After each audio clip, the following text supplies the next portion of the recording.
Trust me on that. We're back with the Opie and Anthony Show. Only one way to find out. The ONA virus spreading across America. We got Jim Norton, of course. We got Jet coming in today. We got Joe Rogan coming in today.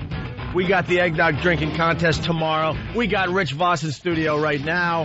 And Eric is being fired. Yeah, hopefully. Ooh.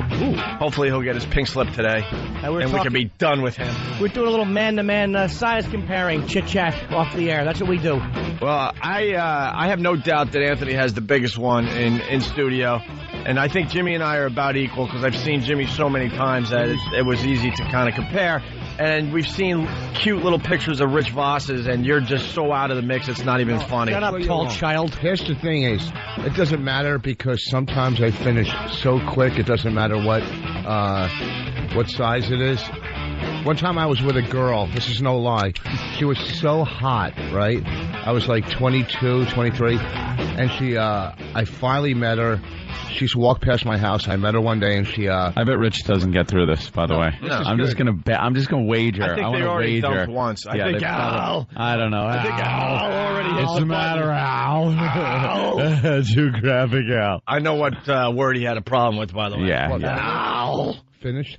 Keep it safe, Al. Keep it safe. We don't want people listening. Yeah. Al. Make sure you keep it safe, Al. I don't even know why I'm doing that voice, but I like it. Al. I love it too. That should just say, you know how the button says dump? Yeah. It should say listener dump. Yeah. So Al knows every time he hits it, listeners are just dumping out of the show. So It's not his fault, by the way. I know. like He's Al. just an idiot. He's got arms on him, too, this kid. Looks good. All right, go ahead, Rich. So this girl, beautiful. So anyhow, she ended up cheating on her boyfriend and came to my house. Like I was like 22, 23. And we went, beautiful. We went to bed, and it was like maybe one movement, and I was done. And she goes, "Oh, well, this doesn't really count as cheating because." All right. You're so awful. You're so fast that she didn't even check it off in that column. No, it's not cheating. It wasn't like there was a man present here. That's it. Somebody rolled over on me and got out of bed. It's like if you walk into a store by accident and walk right out. You weren't shopping there. No. You didn't buy anything. You just walked in, spit on the floor, and left. Walked out. I was making out with a girl once in Montreal, just making out with her, and I was so excited. Yeah. All right. Will you shut up? Wait, did you? Are you He kidding obviously me? did. Al, don't dump that out. No one knows what we're talking about still. From just kissing. From just kissing. Wow. Beautiful, and there was a lot of buildup. Wow. All right, very nice. Hey, during the break, we were talking about iPods really fast because I went out and bought a S-load of iPods. That's right. If you're a member of my family, you're getting a Nano for Christmas. Enjoy it. Does Nana get a Nano? Everybody does. Nana's Everyone Nano. gets one. And excuse me. Especially if you programmed Nana's Nano and you just put all sounds of like boo and ah and things that would scare her. So she puts it on in between songs. She has a lot of money and she's constantly grabbing her chest and then grabbing the wall. I like to turn it up a little loud so she can't hear you coming with a pillow at night. Put it over that face. what did she do to you? Wake up with those earbuds in and her bent nose. What did she do to you? And you pull up Nothing. the pillow, it's got her face print in it in a silent scream of confusion. All she did was love you. The shroud of burden. All she did was love you. Why? I know. Why would you do that? I don't It's great know. when it gets so old and you're having sex with them and they think you're washing them. When the police come, when the police come to take her body out, you're trying to act sad. You're like, we can't believe she died so suddenly. But as you're repainting her room, and like there's a new desk brought in as it's being made into your study. All she did was love you. I know. It's unfair. Yes, all the way May will be getting a Nano this year. So I'm in the old, what is it, an Apple store officially? Is it an iPod store? All I see is iPods. So is it the iPod store? Where were you? Walt Whitman Mall. Oh, okay. Got to say hi to the gang there. By the way, bought all my stuff. Then they were going to give me the discount when they realized I was in the store. And Anthony, I said, fellas, don't worry about it. Take care of me next time. That's how much I love your product. Wow. That's what I did. But What a guy. I was discussing the iPod phenomenon with the gang in the store, and they're saying this holiday season it's completely out of control how many iPods they're selling. Yep. And then I told them when we do the walk from Free FM here in New York City to XM every day on the sidewalk, all we see All we see is iPods. People walking down the sidewalk with the iPod buds. It's unbelievable. They don't want to talk or deal with other people. And this continues with how we started the show today. Then you got these executives in these dumb boardrooms, and they can't figure this crap out. Yep. You know, they know this iPod phenomenon is happening, so what do? They use the same playbook from 40 years ago to program their radio stations. I believe you got to give people something that they can't get. Right. Anywhere else. Right. So somebody Kind of a trick. Somebody invented the playbook for music radio. Here it is, the playbook. And it worked for many years. And when they invented the playbook, people were walking around with transistor radios. I was going to go with the clunky, like, Walkmans. Oh, the big headphones with the antennas sticking off? But I'm talking, this is how long ago they created the playbook for music radio. People were walking around with transistor radios that had to hold up to their ear. Yeah, you listen to the ball game. Yeah, they didn't have headphones. No. And They radio had the one little ear thing that went in one ear. That little, like, ivory-colored, yellowish thing that you stuck in one ear and plugged into your transistor radio. That was years later. They didn't even have that in the beginning. But stupid radio, they've been using the same playbook since then. Even though now it's so much easier to carry around your own music. Yep. Just pop it on your iPod. They're just a Off you go. bunch of dopes. Out of touch dopes. I do different stations and different. It's not CBS or Clear Channel. It's all of them. It's everyone involved in it, and they do the same thing. It's not just one company. It's a bunch of people who have been in it too long, who just want to retire without a problem. And I'm telling you, it stinks everywhere you go. It's the same crap. The same schlocky nonsense, the little faggoty music bed you got to talk over there. Right back here. We got to play 5 in an hour. We got to play. It's awful. They're just panicking cowards everywhere you go. The people in the business, the DJ, nobody has 1 ounce of balls or desire to do anything creative. And they just stink, and they wonder why nobody wants to listen. And this has been boiling under my skin since the Kramer thing because, they want us to be an edgy talk show here. And this is a massive story, and we can't even say the word. And then we can't even play the other stuff that is happening because of this, like that rap song. Yep. It's just amazing. How are you supposed to be edgy and you don't even say the word that's in the biggest news story of the year? And it's not a violation. It's beyond stupid, and they got to wake up. Because in the end, we have another job. In the end, we have another gig. So, it's not going to hurt us. It's going to hurt you guys, though. I'm trying to wake you guys up. There's just too big a gap between talent and upper management. Like, they don't understand each other. There's no real communication there. They have an agenda, and talent has an agenda. And it's so far from each other these days, it's very difficult to do what you want to do. There you go. What are they afraid of? An advertiser?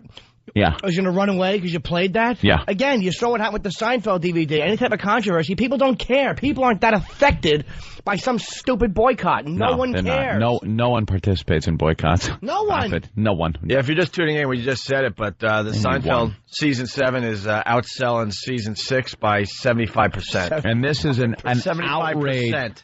outraged people calling for a boycott for something that was so highly publicized that if any boycott would have worked, this should have. Yep. But no, it doesn't. Boycotts make things sell more. That's how it works. But why should And believe me, I'm sorry. Yeah. Believe me, we know that, Seinfeld is being bought by a lot of people. It's not being bought by a bunch of... Oh, Jesus. Sorry, man. And the Kramer rap already up to 250,000 views on Break.com. That's where the listeners of this radio show go to. Mm-hmm.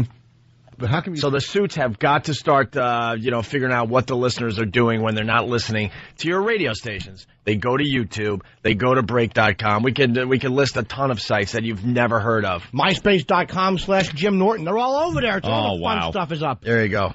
Heart goes out to Kramer, Mel Gibson says. I bet he does. I bet you Michael Richards is reading this in Hollywood somewhere going, oh, great. Mel, will you shut that up? I don't need you on this one. I got one supporter, Mel Gibson. He's come into my corner. Brother, I'm screwed. That's his only support is Mel Gibson.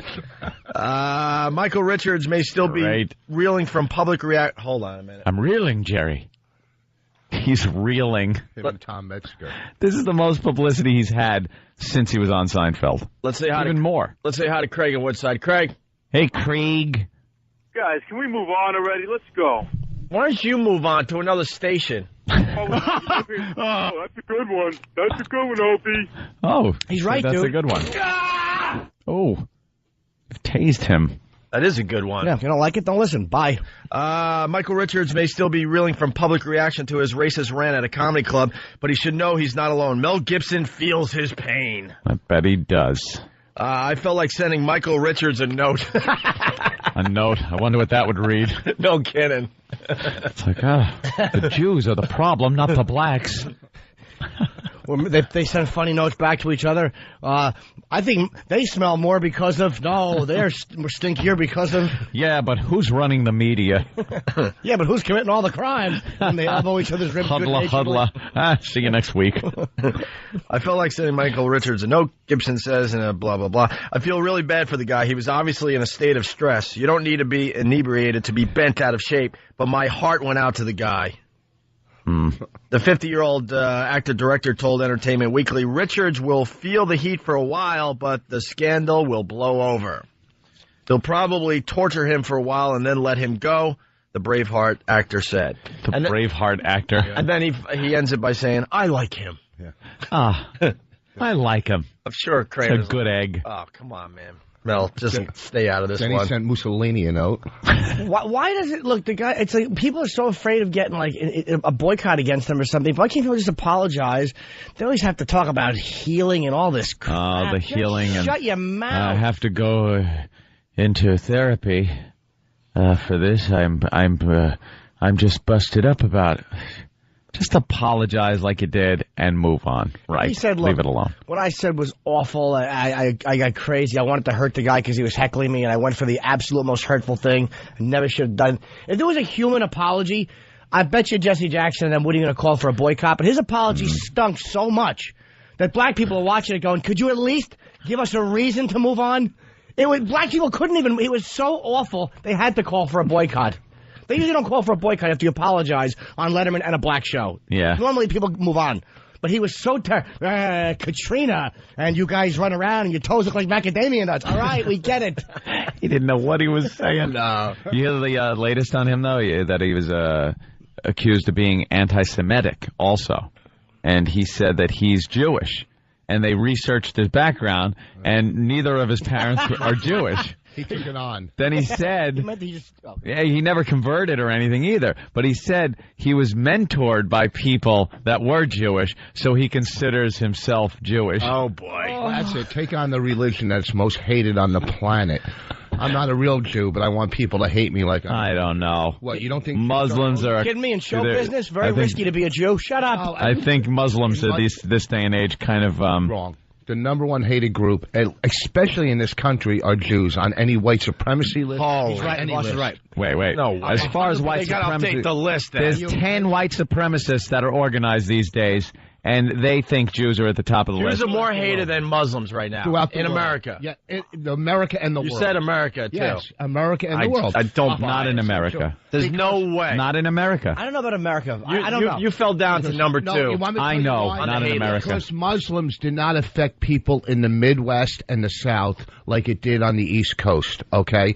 It really didn't affect them as much as it did here. I know it isn't. My only argument with Voss on this one is that in America, Are you adding in self-hating too? I knew Voss was going to say something dumb because his hand came out. Whenever his hand comes out, the little stiff thing won't bend. Oh, I know. But no, Rich, it's like, look, they attacked America, and the Midwest, they didn't get hit, but that tapped into that whole.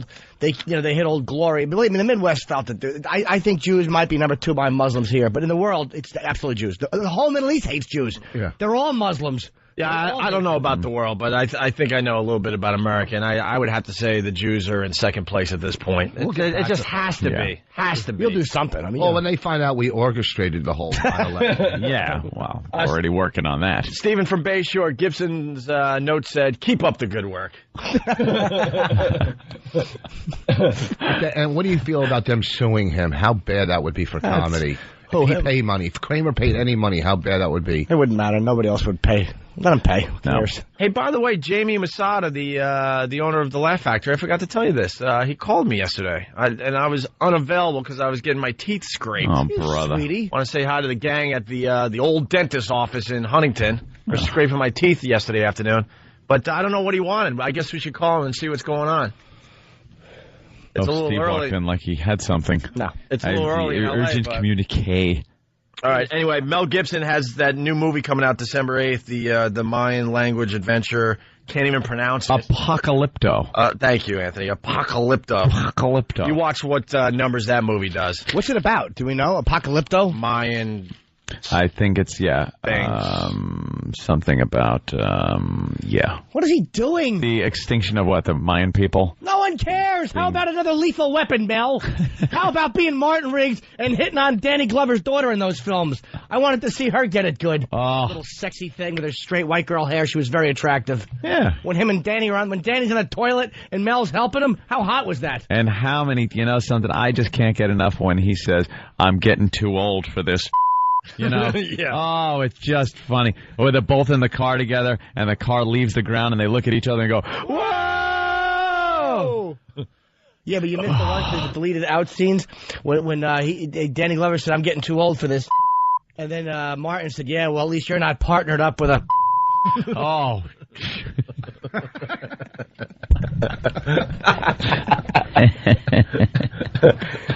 Missed that. Was that in the deleted scenes on Yeah, the because they all DVD? laughed like Dom DeLuise in the Cannonball Run outtake, so they couldn't use it. By the way, don't worry, Al. We're taking care of it over here with the beep. We were self-beeping. Ow. Al. Hey, we like Al, by the way. Oh, yeah, sure. We don't have a problem with Al. Al's got a... Look, I mean this... But we got to beat up somebody for this crap. Al's got a great body on him. I mean, the guy's been in the gym working out, and we all noticed his arms and the way he has, like, the tummy is small. Who cares? He's got a job to do. All right, we got lots to do. Hey, you guys hear about this high school principal with the foot fetish? Ooh. Not only does he have a foot fetish, he has a Hitler mustache. The last guy on the face of the earth with a Hitler mustache. Do you mean he used to have a wood floor? He got a note from Mel Gibson, too. Yeah.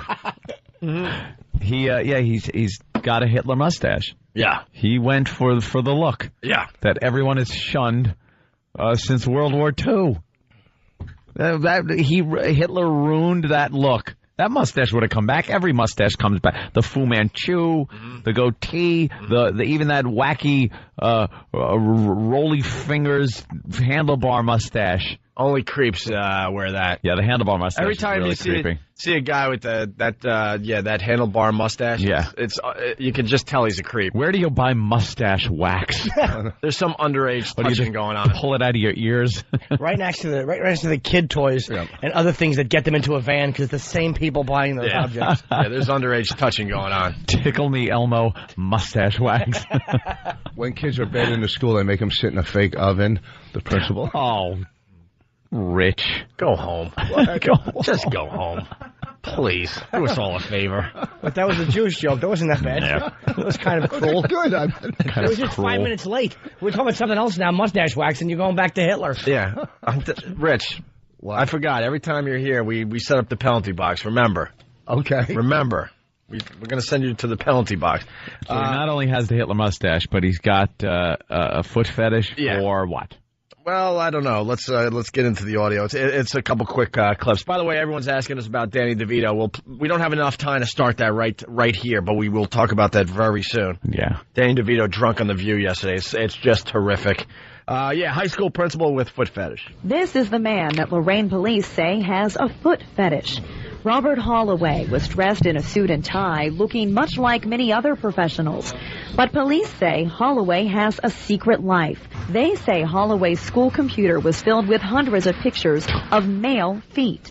Police also say they believe Holloway's foot fetish is what led him to kiss the feet of 3 14-year-old boys at St. Anthony of Padua. Wait, please. That led police to believe he has photos of men's feet. He kissed 3 boys' feet, and some detective went, wait, guys, I see a connection. Wait, I might be onto something here. You think that's connected? I don't buy it. I'm not positive, but Did he call the gym teacher? I don't want these kids playing kickball. Yeah, he just wanted them doing like nice soft things. I want them to lay on their mat and have lotion put on their feet for recess. It's nothing but sit-ups all day long, and he's got to hold their feet down. Wow, look at this. Sit-ups again? I'm looking at a picture. Yeah, there's this picture there, Jim. He's got the big, like, Coke bottle glasses that make his eyes look all creepy. Yeah. Oh, those feet must have looked huge to him in those glasses. Oh. You know why he has the mustache? So when he rubs his nose in between their toes, he comes away with a little something he can sniff on the ride home. It cleans it. It's like a little whisk brush for toe jam. Well, the principal is pleading not guilty. Holloway entered a plea of not guilty to 5 counts, including sexual imposition and illegal use of property. The former Catholic school principal would not say much about those charges. We entered the plea, and we're going to follow through with the regular court proceedings. Police say Holloway kissed the boy's feet as part of a bet. They also say he did it in private, giving each boy 50 kisses on their bare feet. Ew! Oh, my God. What was the bet you lost? All right. What's the problem with the kids? Look, I understand 4 or 5, but you're hanging out for 50. What's the bet? I bet I can do this and not have to throw my boxers in the washer after. What is the bet? Yeah, what is the bet? How many points does your team have to lose by before you're kissing a boy's feet? 50 times. 50. Do you think it was quick pecks, or do you think he really started like making out with these boys' feet? How many would you last? What? How many kisses to the foot? None. How many would you last? My friggin' big toe would be full of Hitler mustache hair. See, that's I'd where kick this guy right in the face. That's where we're a little different. What? For a goof, I'd let him do a couple. Oh, my God. Okay. All right. Now you're just weird. Dude, I would tap out at 45. Yeah, maybe not 45, but you gotta see where this is going. You gotta give him a couple. If he's anything like the girl in Montreal, I'd only last 2. All right. Yeah, was the Reverend Al counting out the kisses? 1 kiss. 2 kisses. There's no reason for 50 kisses. I am outraged. Actually, I think he would probably get 2 in, because I think they're rapid fire. So even you would last more than 1 kiss in, I'm telling you. Dude, I wouldn't be standing there barefoot in front of this creep. Well, what if... as I am 14 years old. What if you just happen to be in some weird situation, you happen to have no shoes on? What if you're wearing sandals? I never wear sandals. And he jumps down on all 4s, and you're like, whoa, hey, what's this about? No, it never happened. I back there at John H. Glenn with good old Coach Cirillo. Yeah. Never would have happened. He was all man. All man. He'd rap you in the head if you forgot your goddamn sneakers. It's got to be a scenario where you have no shoes on, and all of a sudden, this creep is kissing your feet. I'm not saying How did it get that far? I'm not saying you're letting him do it. What, you're just standing around the locker room and all of a sudden you look down and the coach is kissing your bare feet? I don't think that could happen. I think you'd see him creeping up on you. There's a great ending to the story, by the way. He dies? They were long kisses. Like, the way he did it was like, he's like, all right, let's play it. He kept it good-natured. And when he grabbed that foot, he held it with both hands and he kissed like... What do you think? One hand around the back of the ankle. One hand, left hand, the cupping other the ankle. in the arch. No, the other on top of the foot. Oh, is that what you're saying? Like one under the ankle, one on top of the foot, cradling it like one would cradle an object of rare beauty. With the toes sort of hanging over by where his pinky and the edge of his hand are. No, it would on be, the arch. It would be like holding an Oscar. Oh, yes. Is that it? Like how they hold an Oscar when they're accepting it? They don't want that Oscar to be, let go of. And the first 2 were probably, or the first couple of kisses were probably like, all right, I got this bet, so just... And he looked up and probably, all right. Yeah, all right, here's 1. Yeah. And then by the time he's done, it's just like... From Here to Eternity, the beach scene. He's rolling around with the foot. What are you doing? This little piggy went to market. Oh, boy, Uncle Paul. Hey, sure that's how he sounds, too, creep. This story has a great ending. Listen to this. Holloway resigned as principal of St. Anthony's, and the 3 students involved are now in high school. Now Holloway and his attorney must decide what the next step will be in his defense. Well, Holloway will be back in court on December 11th for a pretrial. The former principal now works for the city of Cleveland at a cemetery. Oh, okay. He works at a Cleveland cemetery. Oh, my God. Oh. He's got a lot of feet to kiss. Kissing the feet of those dead Midwestern idiots. Bunch of stupid Browns fans laying face down. Spitting little toe bones out. You know he's kissing the feet of the cadavers. Curly yellow toenails because they kept growing after he's dead. Big long knuckle hair because it kept growing. Even death can't stop you from growing. All right. That guy is a creep. What a good boy. What a ghoul. Goes to a cemetery. Danny DeVito, drunk audio, next on the Opie and Anthony Show. Who didn't see that coming?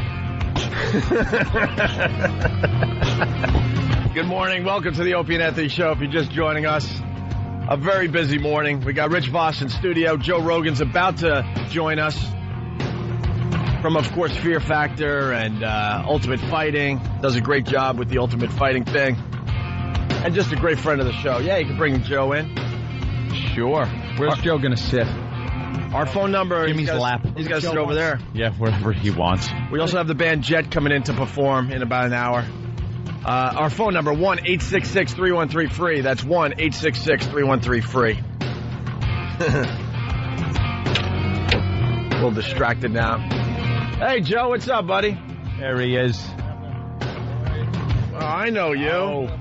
Are you the one that did the video of the illegal aliens? You know, man? Yeah. Is he going to ignore me? I'm talking to you, sir. I'm talking to you, sir. He's doing the room. You did the Klansman video, right? Yeah. Yeah, it was the greatest. The Klan video in all the black neighborhoods where he had the Klan outfit on. Pumping gas in a black neighborhood wearing a Klan outfit. Yeah, Joe, what's your friend's name again? Ari, right? Ari. Yeah. Ari?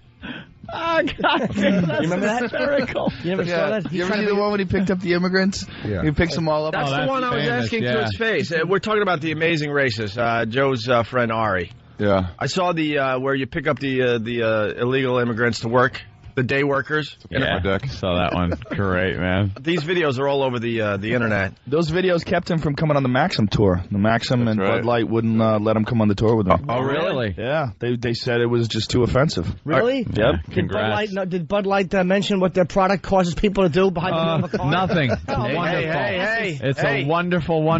We love it. Hey. I love Bud Light. Tom's going to bring you to the corner next, It makes Jimmy. you drive better. Tom Chiasano's going to have a little conversation with you in the corner next break. Sponsor, sorry. Miller Lite's bad. There you Bud go. Light, you have great judgment. Miller They're Lite. all wonderful. Oh, yeah, you're right. What is our goal? Beer. What is our goal? To have every member of the show have a conversation in the corner with Tom Chiasano? You know what? Jimmy? You know what? You want to bash something? Meisterbrow. There you go. It's all. That's right. It's Pfeffenreffer. Yeah, there you go. All right, you got to explain. Milwaukee's best. Hold on. You got to explain the video because we're just talking about this video, but there's a lot of people listening that have never seen this video. So explain what you did with the illegal, immigrants. It is me. Are we on? Yeah. We're in FM now, right? Yeah. Yeah. Okay, it's me messing with ethnic people. So Day workers. Yeah, we see them on every corner in America at this point. You know, they just hang out waiting to get work for the day. Yeah. And you come by with a pickup truck and you pick up a bunch of them. I get in, I drive over some speed bumps, and Go just have flying. some fun for a little while, and then one of the guys are fixing my deck. And then I drove to INS building and just started blowing a whistle, yelling, "Let me grow, let me grow." Immigration Naturalization Services. So they And thought they scattered like cockroaches. Migre. Oh, they freak out the They video. ran out. That was on the news, and the reporters, the same reporters who report, murders and child abduction and just horrific crimes, were actually looking like, this isn't funny. What you're about to see is horrid. But, they'll show a dead body or this, that. But that was over the line for them. Dude, you made the news. Oh, yeah. It was so funny. Because then they showed the clip. Of course they did. I love when people have to say, this isn't funny, what you're about to watch. Yeah, this isn't funny. Yeah. What you're about to watch when we play it 20 times here on the news. If I'm laughing, it's funny. Who do you say what's funny? Yeah, exactly. It's like when Kramer was on Letterman, Yeah. Jerry Seinfeld told the audience, stop laughing. Yeah, It's not stop funny." laughing. What are you talking about? I'm laughing. It is funny. And did you hear how low? Don't tell me what's funny. I've watched that clip too many times, and the way Jerry goes, "No, stop laughing." It's like he even knows. All right, I know you gotta laugh at this, but just could you please for a second not? And it's the first time anybody has laughed at Michael Richards since he walked off the set of that show. Right. No one cares about it on stage. Take your conceptual dreck and shoot. And don't be mistaken, Jerry Seinfeld's laughing really hard in his own head. Oh, now he's laughing too. Now that season 7 is selling 75% more than season 6 sold. Really? Because 75% because of the boycott. That's hilarious. Yeah. Why don't wouldn't it people be understand that? They, if people are outraged and boycott, and this has been on the news, and then the DVD comes out, you couldn't ask for that. If it wasn't what it was, you'd almost think they planned that. Yeah. It was perfectly executed. The timing was perfect. There he is on Letterman with Seinfeld apologizing as Seinfeld is plugging his brand new DVDs. It's brilliant. Our friend Brent was over at the Laugh Factory when it was happening, and he came running back over to the Comedy Store. It's right down the street. And he was like, whoa, it got crazy. And we were like, Michael, I mean, he had been on at the Comedy Store just like an hour before, and he killed. He went, it was going crazy. One of those and, weird sets. yeah, was screaming. And did you see it? Did you see a set? No, Jeff told me. Wait, so before the Laugh Factory is at the Comedy Store? Yeah, he went to the Comedy Store Only just a couple miles an hour apart. before. Yeah, not even a mile maybe. Yeah. And is he a yelling guy? Is that his act? Well, I can't tell. We think he might have been on some sort of a substance Yeah. that causes you to be aggressive and confident. Right. You Was know? he yelling the N-word? Aggressive and confident. Okay. Was he yelling the N-word at... No. At the Comedy Store? But he was being really loud and animated, and he had some hot little bimbo with him, and then he ran out down the street and tried it over there. And it didn't work. Oops. He had a chick with him? You know what? That explains something, because if his girl saw him bombing, we've all bombed in front of a broad before, it's humiliating, and saw him being emasculated by that table, that might explain why he went so crazy, because he had a broad with him. That makes a lot of sense. Maybe she told him a little secret about her past on the way from point A to point B. I want to tell you guys how I lost my virginity. State football team. Never go on stage, and Jamie said if you say the N-word, you get fined there. Buddy, I find you. that I guy take needs to the money laugh. away from you, buddy. So there goes Buddy, you can't do this at my place. There goes your Sunday show right out the window. The Urban show. What are they Chocolate going Sundays. to do? Is that what he's saying? He's finding people now? Yeah, That's he's gonna take away hilarious. that he's banned the word from the Laugh Factory. Somebody needs to duct tape Jamie and tell him to stop. He called me yesterday. I don't know what he wanted. So Buddy, I got to talk to you. we're trying to get him on the Crazy. on the I phone. find people, when they use that word, I say, that's fine. I don't really have a problem with it. I actually sided with him. Because I don't work the club, only because I think he's afraid of getting his club burned down. Because out there, I don't think it's a reaction like a PC reaction. I think it's like, well, if I don't do this, Self-preservation. somebody is going to take a shot at somebody. I got hate email over it. Somebody thought it was me. How'd you do? Some black dude thought it was me. I thought it was you. Why? Rogan. You are the furthest person apart. You are on opposite ends of the But spectrum. I'm white. Oh, okay. So you can't Every tell white them apart. comic got like hate mail. Right. Hey, I saw what you did He sent me with the this Laugh Factory. crazy hate mail saying you're the N-word and this and that, and then I sent him, I go, is that a good thing? With a question mark, and then he sent me back, and, are you that guy that did that? I go, no. The whole And he goes, sorry. Jackass. and then you wrote back and called him an N. No. Anyway. the whole I good said, you thing have a about good this- day, sir. The What, whole sweetie? good thing about this whole incident, it might put Lisa Lampanelli out of work. That's what I'm saying. How nice would that be if she's just 5 minutes and they take it off stage? All right, no more chink, spook. Nothing else that, no other groundbreaking. Why, did she use that word? Oh, I don't know. my She's God. fresh, though, Joe. I don't All get the tangled time. up with her. I don't need that kind of controversy. When one doesn't have something in her mouth, she uses it. I'll say one thing for Lisa, though. She does take her act home with her. I mean, she doesn't just walk out of the club and all of a sudden start talking to her peers. It's right in the car with one of them. Blah, blah, blah, blah. You hear what I said? Blah, blah, blah, blah, blah. Joe Rogan playing Caroline's here in New York City all weekend long. Friday, Saturday, Sunday, Joe? See. All right, very good. We got Danny DeVito audio we got to get to. You hear what Danny did last night? Yeah, we were watching it. It wasn't that bad. It wasn't that bad. Like, he was obviously drunk. Yeah. But he wasn't, talking about it. Hey, let me tell you about a gay experience I had last night. He wasn't completely out of his mind. He was drunk. It was a little early in the morning to be drunk, but apparently he pulled an all-nighter with, who was he hanging out with? George Clooney. George Clooney. The sexiest man of the year. Wow. And he's hanging out with him. He goes on The View. He's still tipsy. And he was babbling about his movie and George Bush. Wasn't that bad. And Barbara Walters is sitting there just looking at him all nervous and they're bleeping out words that he's saying that I read that was just ridiculous. It's numb. Yeah, I think they might dump it here. No. It's a word that means stupid. It has no sexual meaning whatsoever when you say, "Hey, numbnuts." Now let's wait and see what happens. Let's see what cooks, what simmers. Ow. Hey, Al, did you dump out of that one, Al? Did you decide to dump out on that, Al? Okay, Al. Did you hear the fact that when you said it, I went, no, like I'm somebody's grandfather. Yeah, throwing well, shake your fist at children on the lawn and shut up. There's a lot of expressions like that, like blew his wad. That's a gambling term. Right. That's about a wad of cash. It's a wad of cash. There's nothing to do.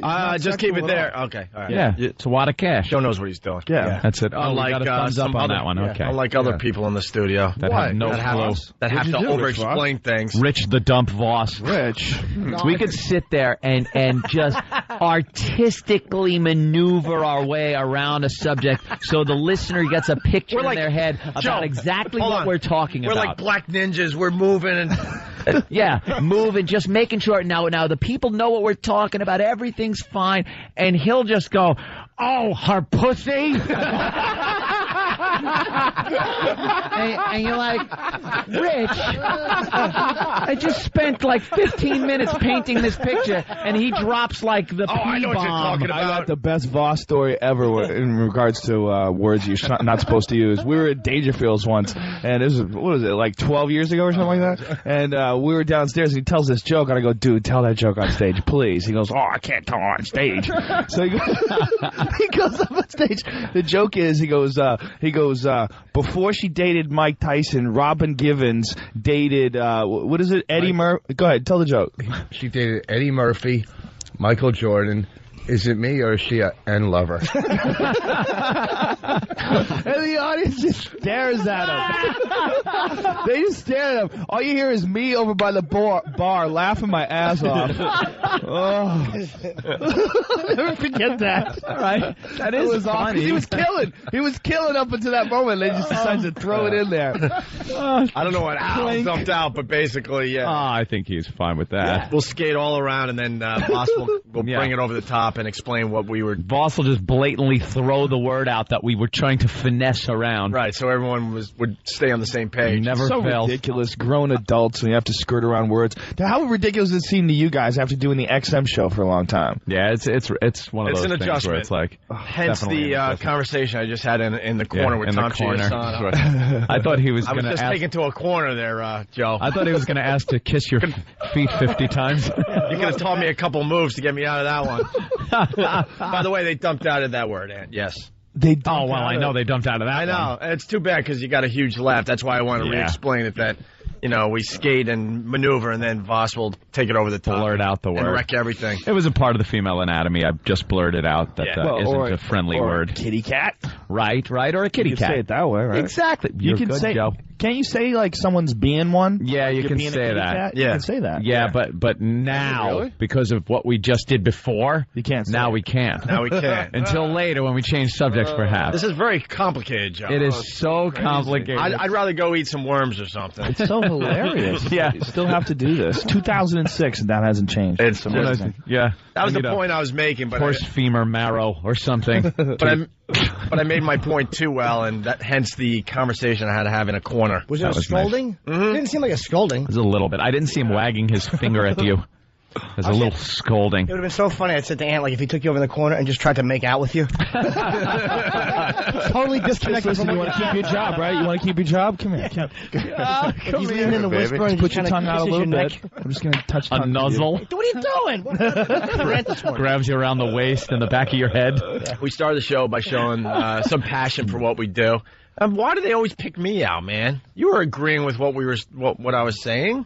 I'm likable. That's the truth, Joe. Because Ant's right with me. He's right with me, but Tom said, I want to talk to you, not I want to talk to you guys. What was the subject? You know, just, Let's just say it was the differences between two mediums. That's all. Okay. I think that pretty much spells it out. and something about making his job tougher. I don't know. Yeah. And we'll continue at 11 o'clock today. And I had just got done conveying my fantastic experiences I had with Mac So he the night loves before. you. So of Everyone course, loves Anthony. Ugh. I'm lovable, You certainly are. except my neighbors. All right, Joe Rogan at Caroline's all weekend long. We got your videos up on our website, so Really? people can check it out. Ari, right? All right. What's your last name again? Shafir. Yeah, right on. His amazing racist videos are up on opieandanthony.com. He's a Jew. I had to say it. We also have Jed performing today. When we get back, because we just don't have time to start it, the drunk Danny DeVito from The View. Yeah. Right after the break. It's the Opie and Anthony Show. Governors, Friday, Saturday. Governor. Memories.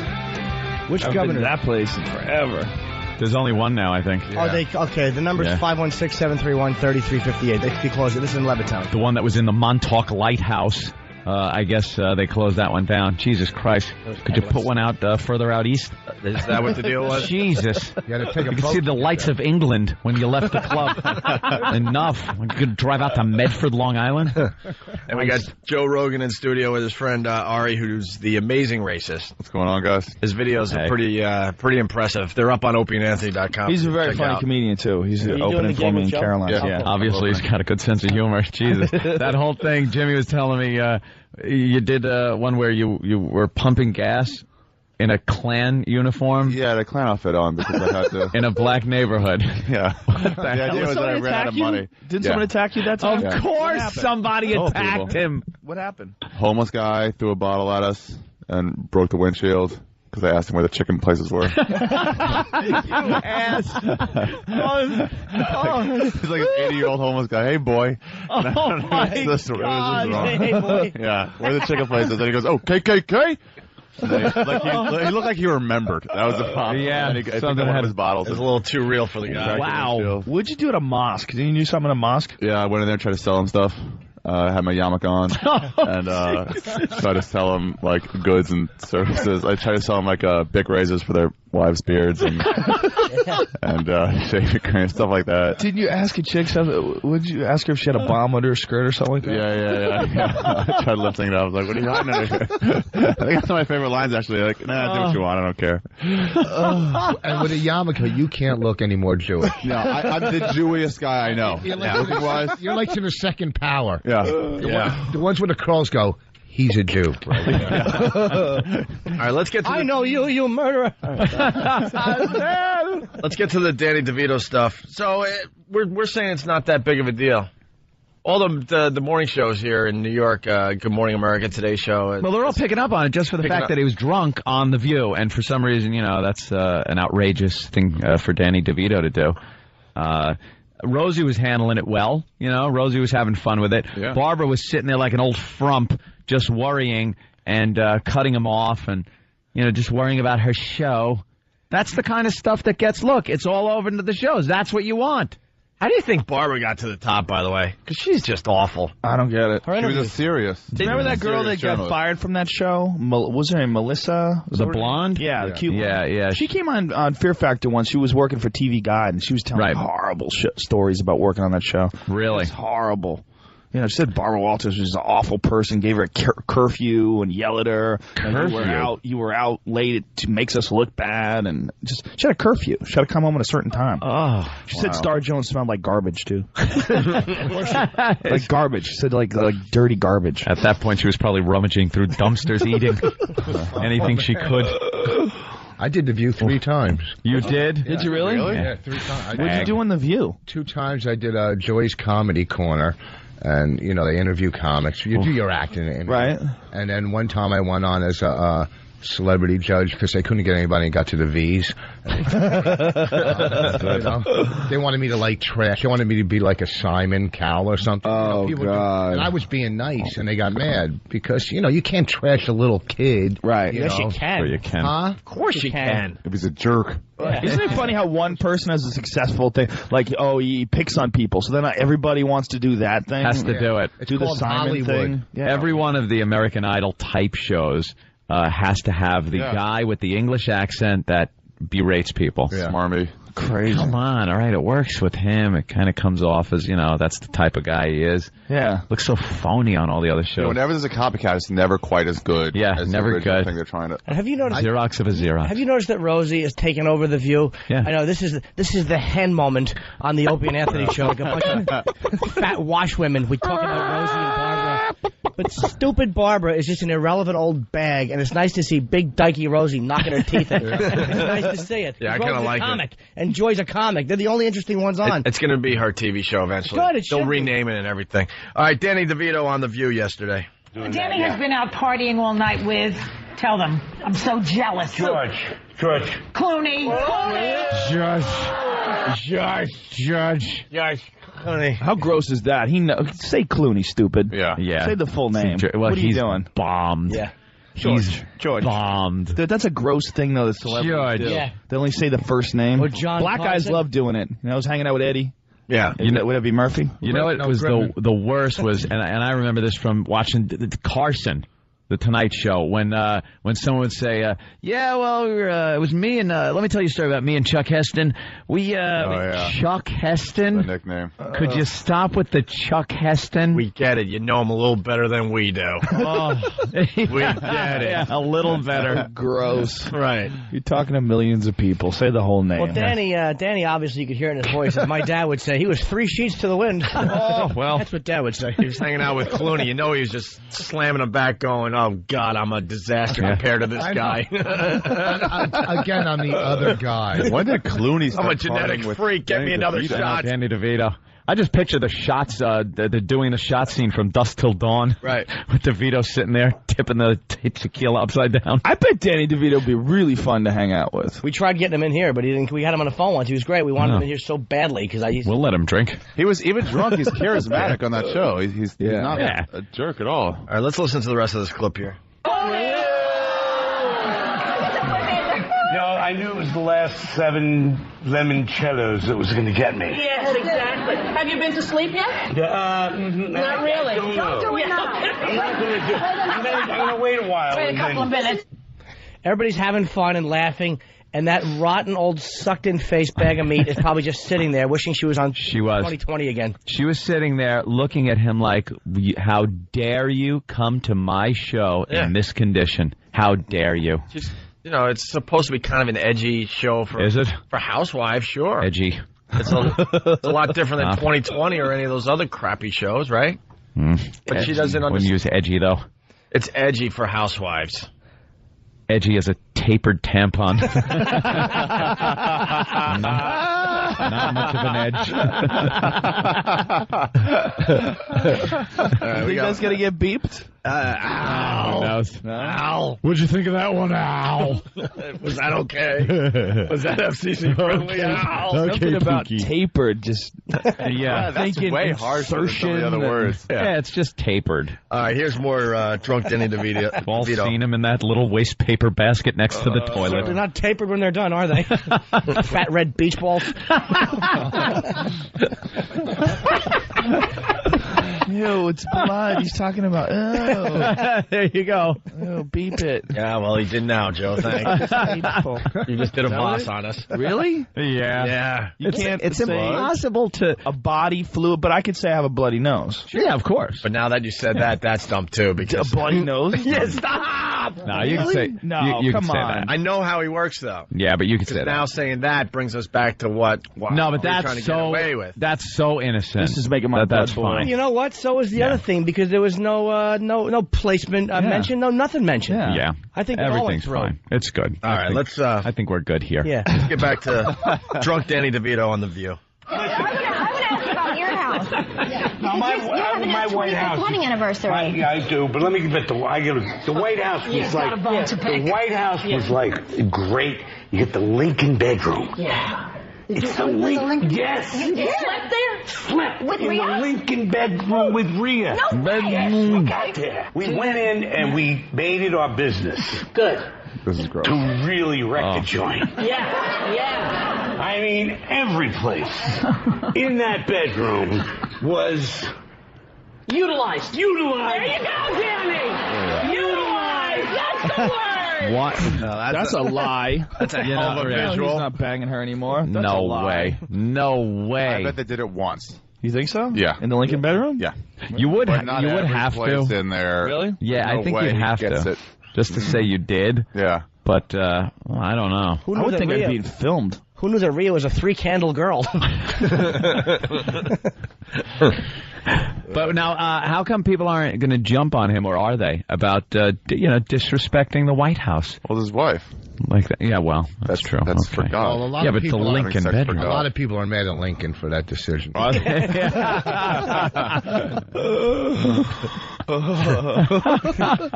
figure he might as well do it in Lincoln's bedroom. That's what Lincoln did to the country.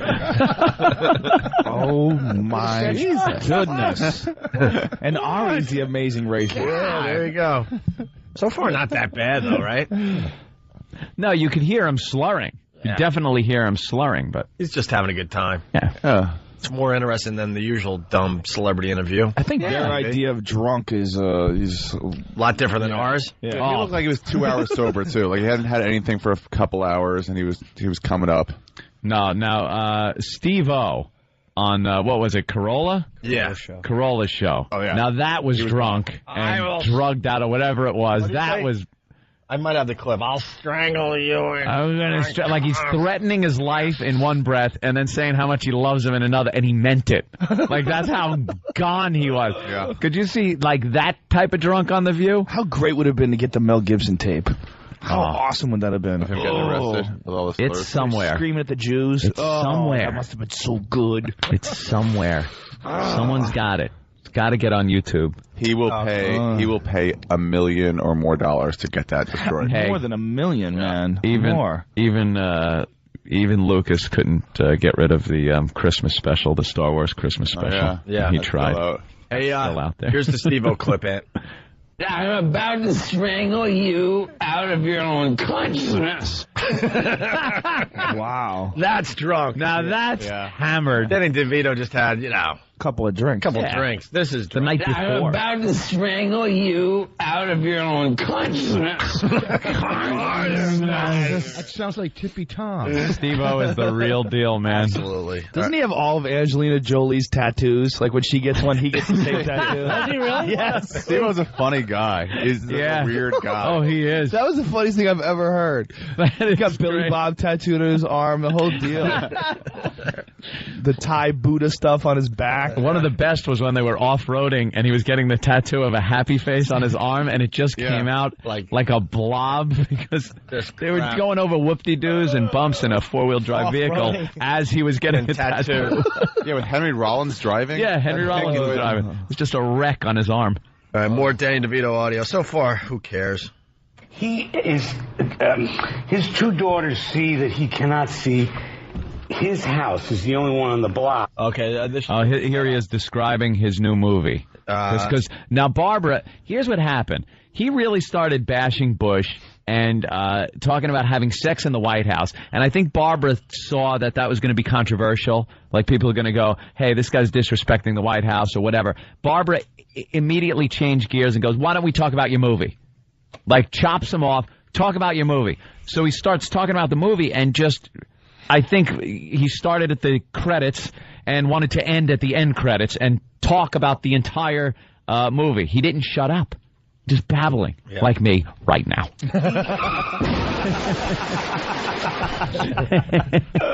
But you were so into it, too. And then Babs said... There was a point in there somewhere.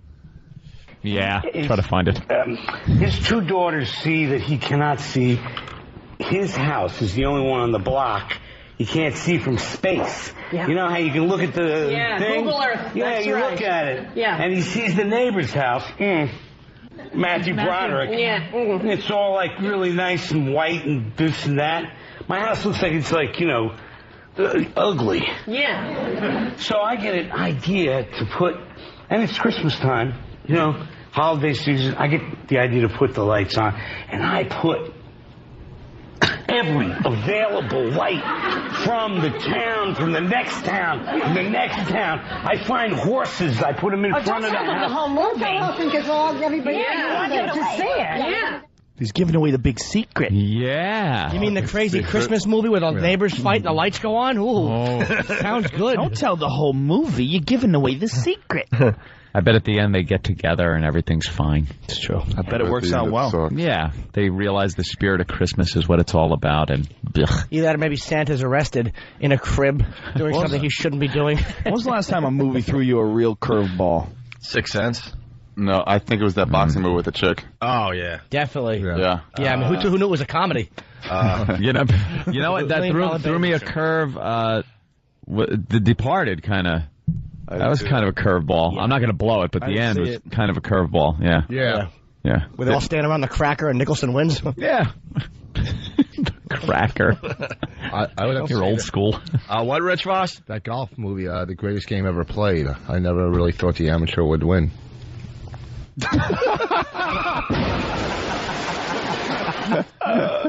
Why? Wow. Why? If you saw the movie, you would understand. If you saw the movie, you'd You're the only person that saw that movie, and I love golf too. Well, I'm just saying. It's gotten to a point where I can't go see like an action movie or something like Batman, like when like they're headed towards the cliff and you know he's going to catch himself before he falls off the cliff. It's just insulting, you know. At this point, right? Yeah. It's like, come on. Yeah, everything's been pretty much done in action movies. Suspense. There's no suspense at all. I know he's going to be fine.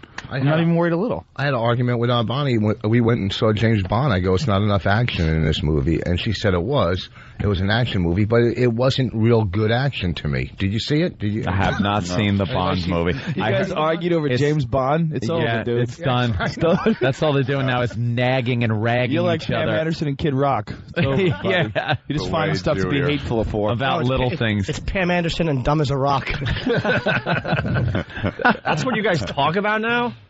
What else? Walk out This popcorn's too salty. No, it isn't. Shut up, bitch. I liked his clothes. Well, I didn't think they were good at all. I know, the big fight happens when I go, no, Sarah's funny. That's like Sarah Silverman? Oh, boy. You don't like her, really? No, it's just, you know, good for her. Female comic. She doesn't think Sarah's funny? She thinks that she's the only funny comic, like every female comic. Well, very good. She thinks she's the only funny one. Well, there's only like two. That are funny, right? That's a grind, man. Yeah. So was the Bond movie good? It was all right. To me, it wasn't a lot of action like in Bond movies. Would they have all that stupid dialogue and stuff? At least the dude looks like a killer. That guy looks like Pierce Brosnan. Who's that guy killing? He looks like he should be doing some UFC, right? Yeah, that guy looks like Roger he's got Moore scars in his face. Yeah, either it's one of those. the worst. Sean Connery's always the best. Connery was great, and then this guy, just seems to make a pretty good Bond. He looks right. And I like the idea that they, updated it, and threw away all the old ones, and kind of just put him like this is him becoming James Bond. Yeah, that's a cool idea. That's kind of a good idea Well, instead of just throwing another. That's a new thing in Hollywood too. They did that with the Batman movie. Yeah, Batman Superman. begins that one. Superman, they kind of did it. How many times can they rehash the same crap? It's just amazing how few ideas there are out there. Bring back Tank Girl. Tank Girl, you like that one, huh? Yeah. Lord Petty. I'll tell you one thing I can't get enough of, although they use the same stuff over and over, but they kind of do a good job of it in some movies, those goddamn zombies. I love zombie movies. Zombie movies are fun. I had That a one with dream the other night. It was the remake, the Ving Rhames was in it and stuff. The was that Day of the Dead, Dawn of the Dead, Dawn of the Dead. The other one, that was a pretty good movie. Best one was 28 Days Later. Yeah, there's another really good. That was a good one. That was a good one. Yep. And you had no idea what was happening too. Yeah. And they made that movie for like $50. And when they can run, you've added a whole new dimension to zombies. Yeah. I don't care. A zombie, I don't care. If you could outrun them, I'm fine. Right. I'm fine. You could sit there and taunt them, have fun with them. Like Shaun of the Shaun of Dead. the Dead, yeah. They're like, Arguments as they were coming, like, hold on. 28 days later, they're sprinting. They're running at you, yeah? Yeah, with blood splattering out of their mouth. Nothing scarier than running zombie. There you go. There's something different. It was a good. Did you see it? 28 days later. No. It's good. I'm Well, it's really a good. disease. I'm going to write it down. I'm going to check it out now. These animal rights activists break into this chimpanzee research center, and they've got some crazy disease they're testing. Yeah. Some on rage. chimps. Yeah. And it gets out, and just this guy gets hit by a car, and he wakes up 28 days later from a coma. He doesn't even know the whole world is gone, and it's all just everyone's infected with this disease. Nice. Awesome. Yeah, really good movie. I'm not scary movie. I'm actually doing a movie where it's me and a girl, and we're assassins, and we have to go save the president and get the computer disks. Those female assassins are awesome. When they do the spin kicks and their high heels. Yeah, who saw that coming? No, that one with Gina Davis wasn't a bad with her. She makes a great president. With her and Samuel Jackson. Yeah. What was that? If one more action star jumps out a window and does that Matrix landing, where they put the leg out, one leg goes out, and the arm, stop with the Matrix landing. Do you do that in your action movie, Jim? Yeah, we have a whole scene, though, where we're, like, saying funny things to each other while we're fighting, like while we cook dinner. You know? And it's going to be, like, a really good fight scene and stuff where she bails me out. And, yeah, we got to get the disc, the computer disc for the president to be saved. I don't want to give it away. Good. Microfilm. Yeah, rush to get him. Yeah. Like a love scene. A love scene where you The finally commies. sleep with her. Yes. At the end, I realize she's a man. I accept it. Accept it. She's hot. Just don't tell anybody. Yeah, she puts a chin print in my back. Here's the last. So it's a documentary? Here's the last clip of Danny DeVito on The View. Honey, read that right there. Right? Just read this, Danny. Read it. Our thanks to Danny DeVito. Go ahead. Danny DeVito, Deck the Halls is in theaters now. We'll be right back with Thomas Gibson. Yeah, that's a great idea. Make him read the cue cards. It wasn't bad at all. No, but on The View version slurring. of the world, he's the drunkest guy ever. Right. Yeah. On that toned-down version of It's a America. totally different world in that studio at that moment. You know what he was actually doing 3 hours before? The drugs and the hookers he was... No. Boozing with George. Yeah. Clooney to you guys. They just had a couple of Just had a few too many lemon... What is it? Limoncello. Well, you know, It's a lemon liqueur. Who the hell drinks that? all the people watching the View are a bunch of middle-aged ladies at home drinking and doing Valiums anyhow. They're all drunk. Yeah. You know what I mean? You think? They're hot. I didn't know that, Rich. Rich. Yeah, that was a good observation. That Could we be could've my played mom off watching of. that show, dude. My mom's not drunk. Yeah, Dude, man. come on. Chill. You calling Joe Rogan's mom drunk? Bro. Yeah, I don't know. Maybe Jesus. the Valiums. Chill. I'm so angry. All the Way May doesn't do Valium. What's that? All the Way May doesn't do Valium. That's All the Opie's Way aunt. May. His great-great-aunt is actually all the way Oh, the May. one from the League of the Their Own. whore. I heard you talking about The that. whore from League of Their Own. Yeah. Was Three-holer. Madonna Opie. played Yeah. my great aunt. Wow. In League of Their Own. For real? Yeah.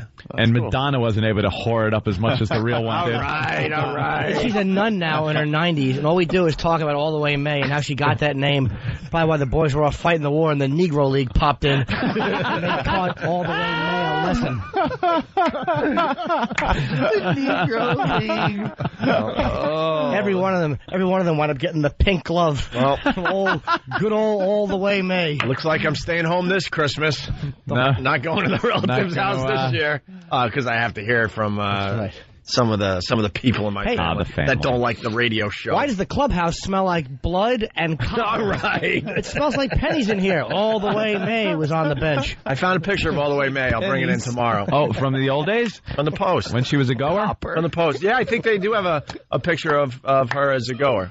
I remember years ago there was a girl named All the Way May. Me and a whole team. That didn't get enough laughs. Pennies? Thank you. Yeah, pennies. Oh, they're laughing out there, though. That's. Oh, yeah, we got to do that. Hey, Jet's going to still join the program. We got Rich Voss playing Governors this weekend. Yep. Friday and Saturday. Saturday. We got Joe Rogan playing Carolines this weekend here in New York Tonight through City. Sunday?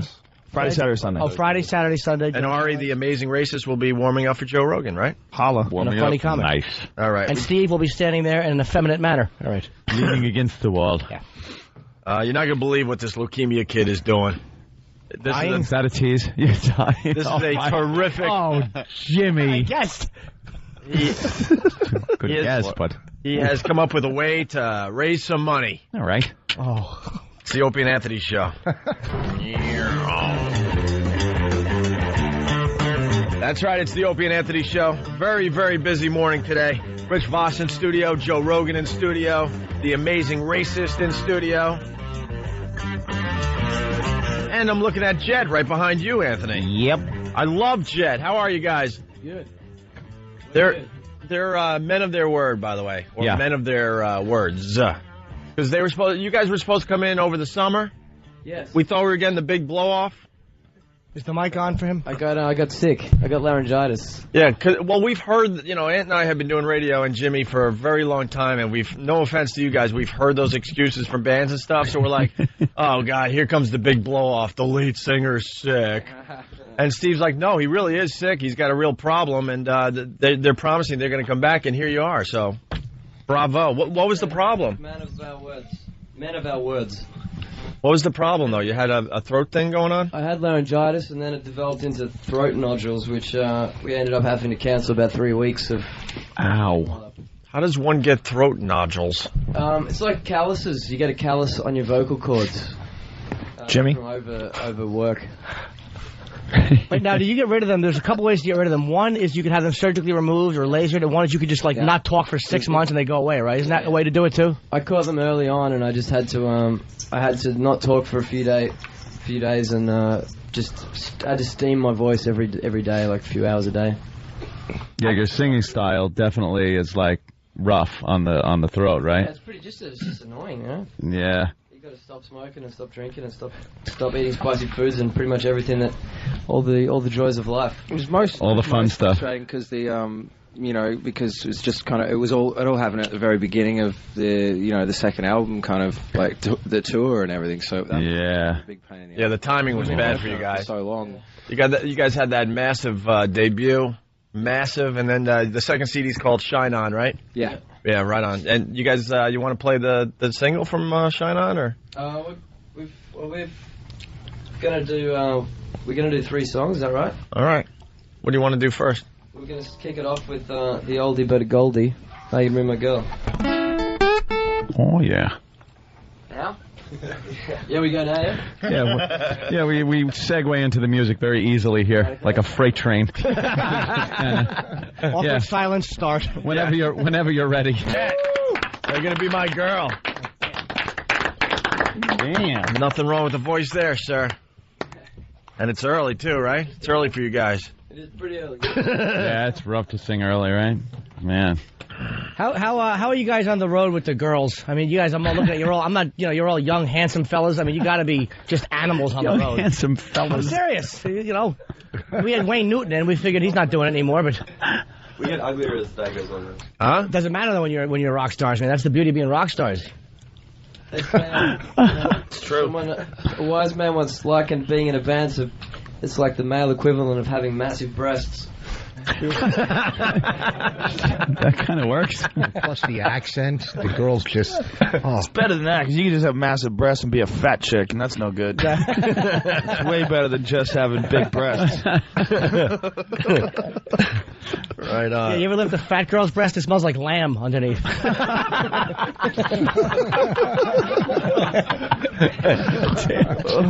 Jim's all about the smells today. Yeah, right on. These guys are from Melbourne, by the way. Okay. Melbourne. I say Melbourne. Melbourne. I'm a typical New Yorker. Melbourne. They're from Melbourne. Typical American. So the new CD's Shine On. You guys want to do one from that? Yeah, we're going to do the title track off it now. All right, here's Jed once again and Shine On the Opie and Anthony Show. There you have it. From the new CD, Shine On, the, of course, title track. God, I wish my girlfriend was here so I could hug her. No, it's a love ballad, and it's in a room full of guys is what I'm getting at. Ari will hug you. Jimmy had a lighter out.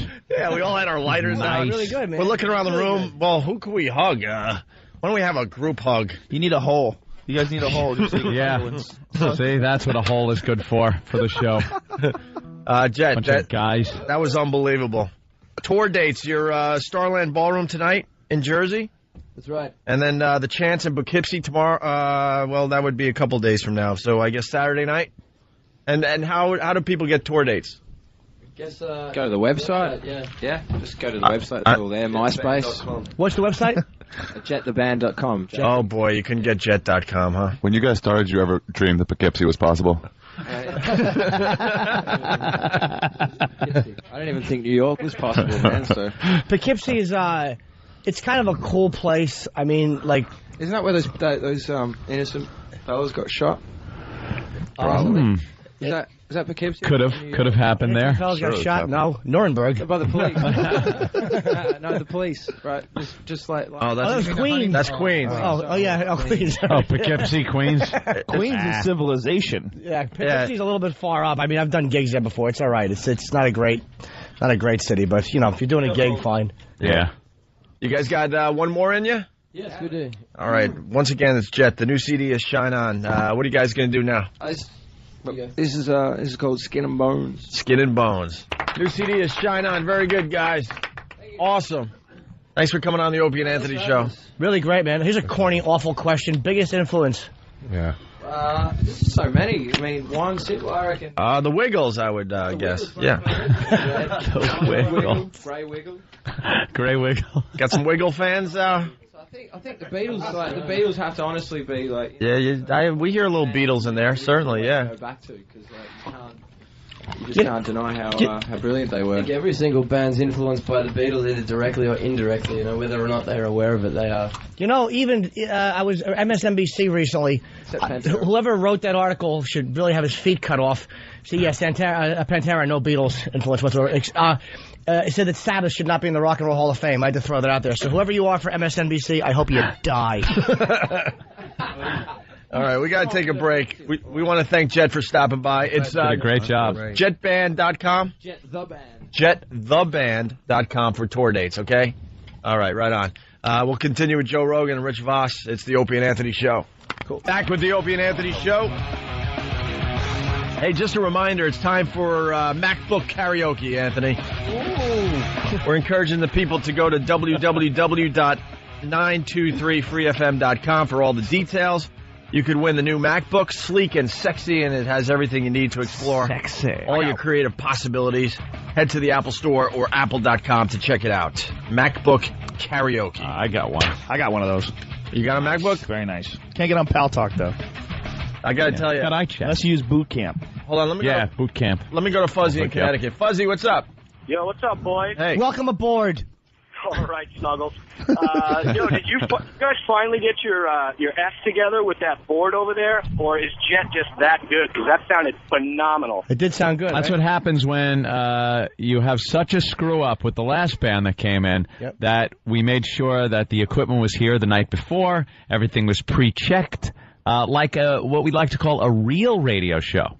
Yeah, that really did sound like a real radio show. I'm very, very impressed. All right. Take a picture of the board or something. Good job, guys. Yeah, we're getting there. I don't listen to jazz. I don't know their music, and of course I recognize the song they did. They were really good, man. The first album was a monster. Yeah, I like the new stuff, too. They had like 3 or 4 massive hits on the first album. I don't know how that guy sings more than one night in a row. Yeah, crazy, huh? Holy he just rips Jesus. it apart. That's like blood should be spurting out of your throat. That song's wow. great, though. That is it really is. That Shine was a romantic number. I hate to agree with Ope on that one. That was good. Holding hands with my girl, pecking her cheek. Well, Jimmy looked at me. Pecking her cheek. Jimmy looked at me weird, but it was like one of those power ballads. And I'm looking around the room like, this is a little weird. It's Every like 20 guys, has a soft side. 20 guys listening to a power ballad. You know he wrote that thinking this is going to get me laid. Oh, yeah. You know he wrote it going, and this is going to work. This one's going to work. Oh, those guys up there must just get so many girls. It's disgusting. How many girls could you turn down? I'm desperately working on a song called I Was Kidding, I Don't Have AIDS. It's just a joke. He looks like Luther from 48 Hours, that guy. They're 3 handsome young Aussies with the accents and the tight slacks meeting girls. How filthy and depressing is that? Oh, my awful, disgusting act. They're kind of tiny, though. Yeah, well, women don't mind. Small. They're Yeah, tiny guys. It's amazing how much why you rock stars. chicks love guys in bands. There was some guys who were I don't know who they were. There was some guys on a plane with us.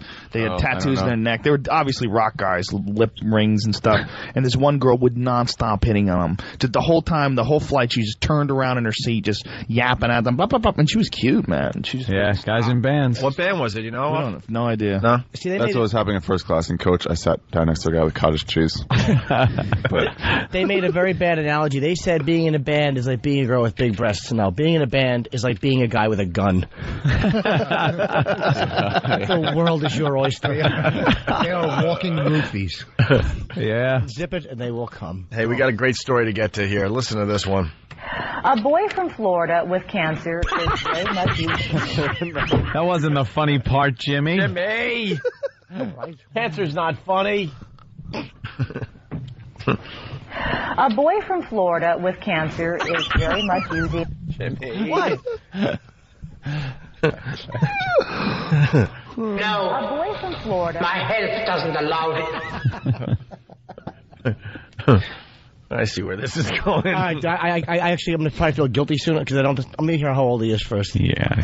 A boy from Florida with cancer is very much using his head. Pat Pedraja lost all of his hair following chemotherapy, so the very inventive 11-year-old decided to offer up advertising space on his head on eBay. For $5,000, you can lease space on a quarter of his head for 3 months. 5 Gs? It will not only help you by advertisement, it'll also help save a bunch of lives. You see, all of the money Pat raises will go to the bone marrow banks to help leukemia patients just like him. Talk about a great kid. Hopefully you can help him out. All right, get this kid on the phone. WOW logo on his head. You want WOW logo, $5,000? An Opie and Anthony WOW logo on his head. where does he go, though? Does he just stay at home? Yeah. No, who sees him? How much? What streets is he taking? Come on. $5,000 worth of advertising so some fat nurse can look at your head? Yeah. Get out in the mall, sick boy. Going to ball games? We don't need to advertise to Grandma. She's bringing you your soup. Exactly. That's great. Who's going to see a WOW sticker? A mortician. Get him drunk on the hey, wheel. sorry. Hey, hey, whoa, is that over the line? You It's not know. dead. I'm not the one putting ads on the kid's head. It's probably his father who needs money to gamble. He already did, and he lost. It's great. I love how Jimmy turned around. Yeah, guys, screw you all. That's what he does on stage. Yeah. You just got a bunch of oohs and reacted just like you do on stage. What do you think's going to happen to the kid? He's got leukemia. He's selling ad space on his skull. How do I react? Oh, how adorable. Little punk. Smack his face, straighten him out. Can you imagine a guy that puts the ad on his head the day before he passes and he tries to get his money back?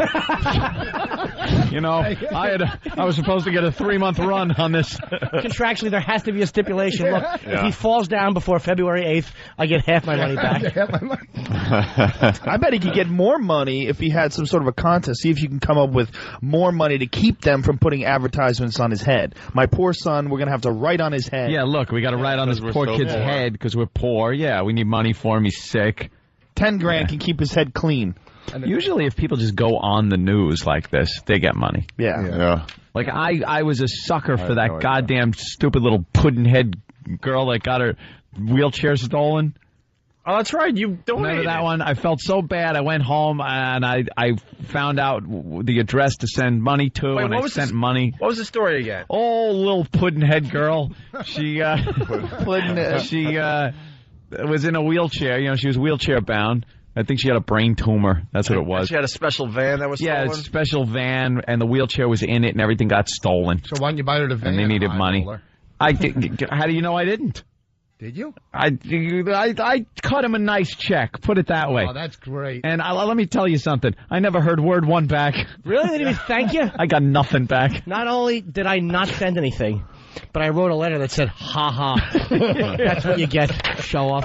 That's what you get. Show off. Show off for having your stuff stolen. That's what you get. Miss, it's all about me. Gonna have a special van in the bed that comes up. They didn't give you a letter back in. No. I know But your donation was pretty I hefty. didn't. What about the joy in your heart? That's what it's all about. Yeah. Really? It's just about, doing something nice for somebody. I wasn't looking for I'm any. going to let her back from the parents. Hey, thank you. I wasn't looking for that. Well, I would have been. I kind of expected it, but I wasn't looking. Please repossess the van. Please sue them to get the van back. Tangle them up in court for years. They It's so can't funny drive it. when people get charity and then they don't respond to it the right way and everybody freaks out, like that family in New Orleans. Yep. That $75,000 house. $75,000 house. Which is amazing that you can get a house for $75,000, by the way. 75 G's. And it was a nice house. It was like a real nice house. Over here, it would be like a crap hole. Yeah. It'd be garbage. But there, it was really nice. And the church gave it to this family because they were homeless because of Katrina. And they turned around and immediately sold it for a profit. Never moved in. Yeah, for like Took the money and ran. And then I think what was bad was their little interview they had on the news because, of course, one of those shame on you reporters ran after them. Yeah. And was asking the wife what happened, and she explained it. It's just they didn't come off looking The husband was the best. The husband was the best. Take it up with God. Take it up with God. Actually, guys, we got the story. You got it's it? so weird that Joe went there. Thank you, Joe. Oh, this one was great. I watched this like 3 times because I couldn't believe the husband was this stupid. Yeah, listen to this. We've been telling you about a New Orleans family displaced by Hurricane Katrina.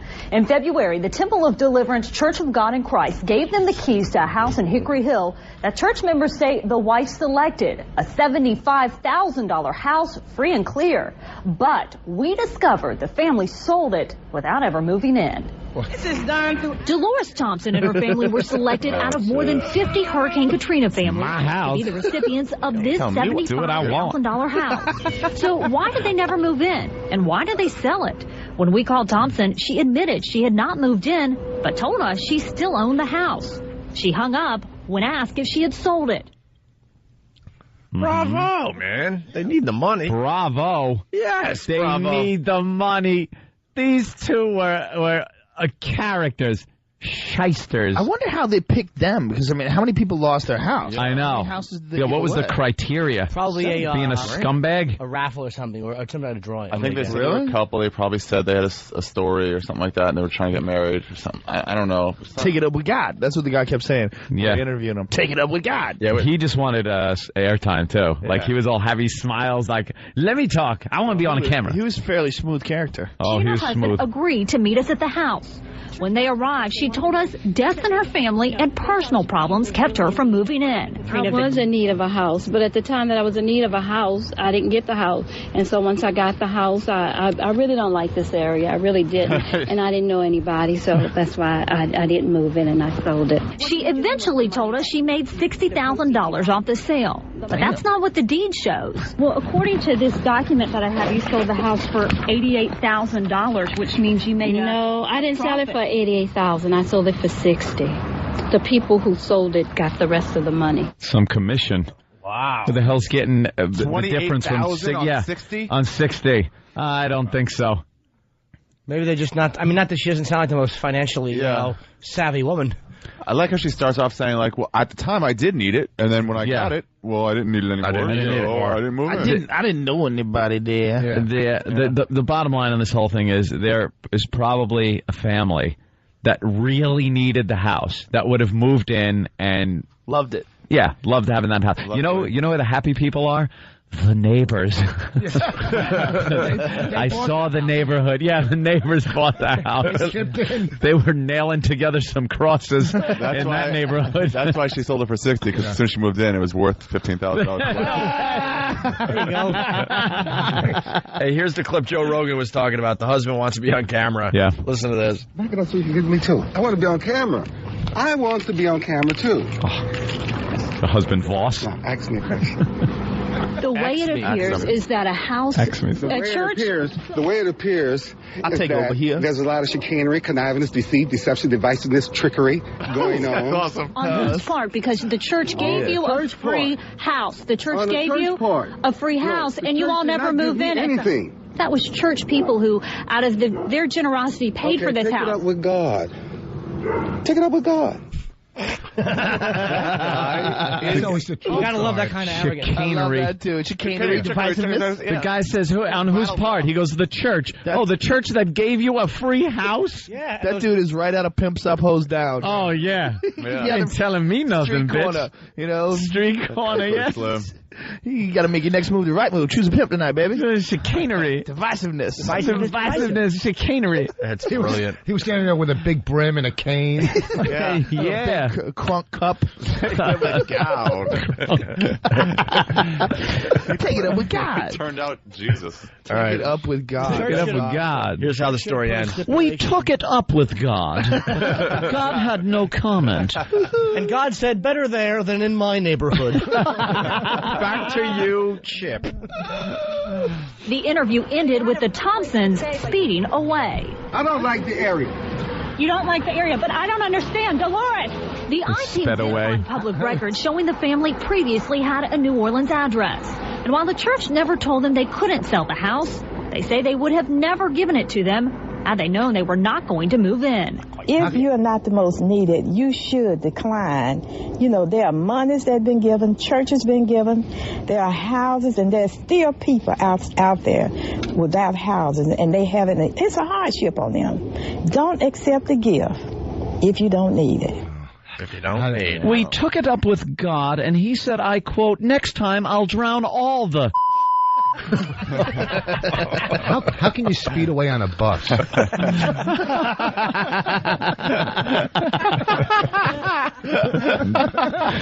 it up with God. They sped away in a car donated to them by a white man with his head cracked open on the curb. Yeah. They sped away in a van with a wheelchair in it. Hey, that's pretty clever. Callback. I like the callback. Let's go to Steve on Long Island. Steve, what's up? Hey, what's up, guys? Hey, Steve. Yeah, you know what they should advertise on that kid's head? Oh, yeah. Well, at least I don't have AIDS. And he gives a Frankus. Hey, when you're advertising his head, does his father say, hey, look, if we don't give him the medication, will his head swell up so we can put some more advertisements? As the money pours in, they try to give him medicine that just makes his head real big. They do what those crazy dudes do to their testicles, where they inflate them with saline. Right. Oh, yeah. Get him, just pump him up. They just keep feeding him radiation so hair doesn't cover up the head space.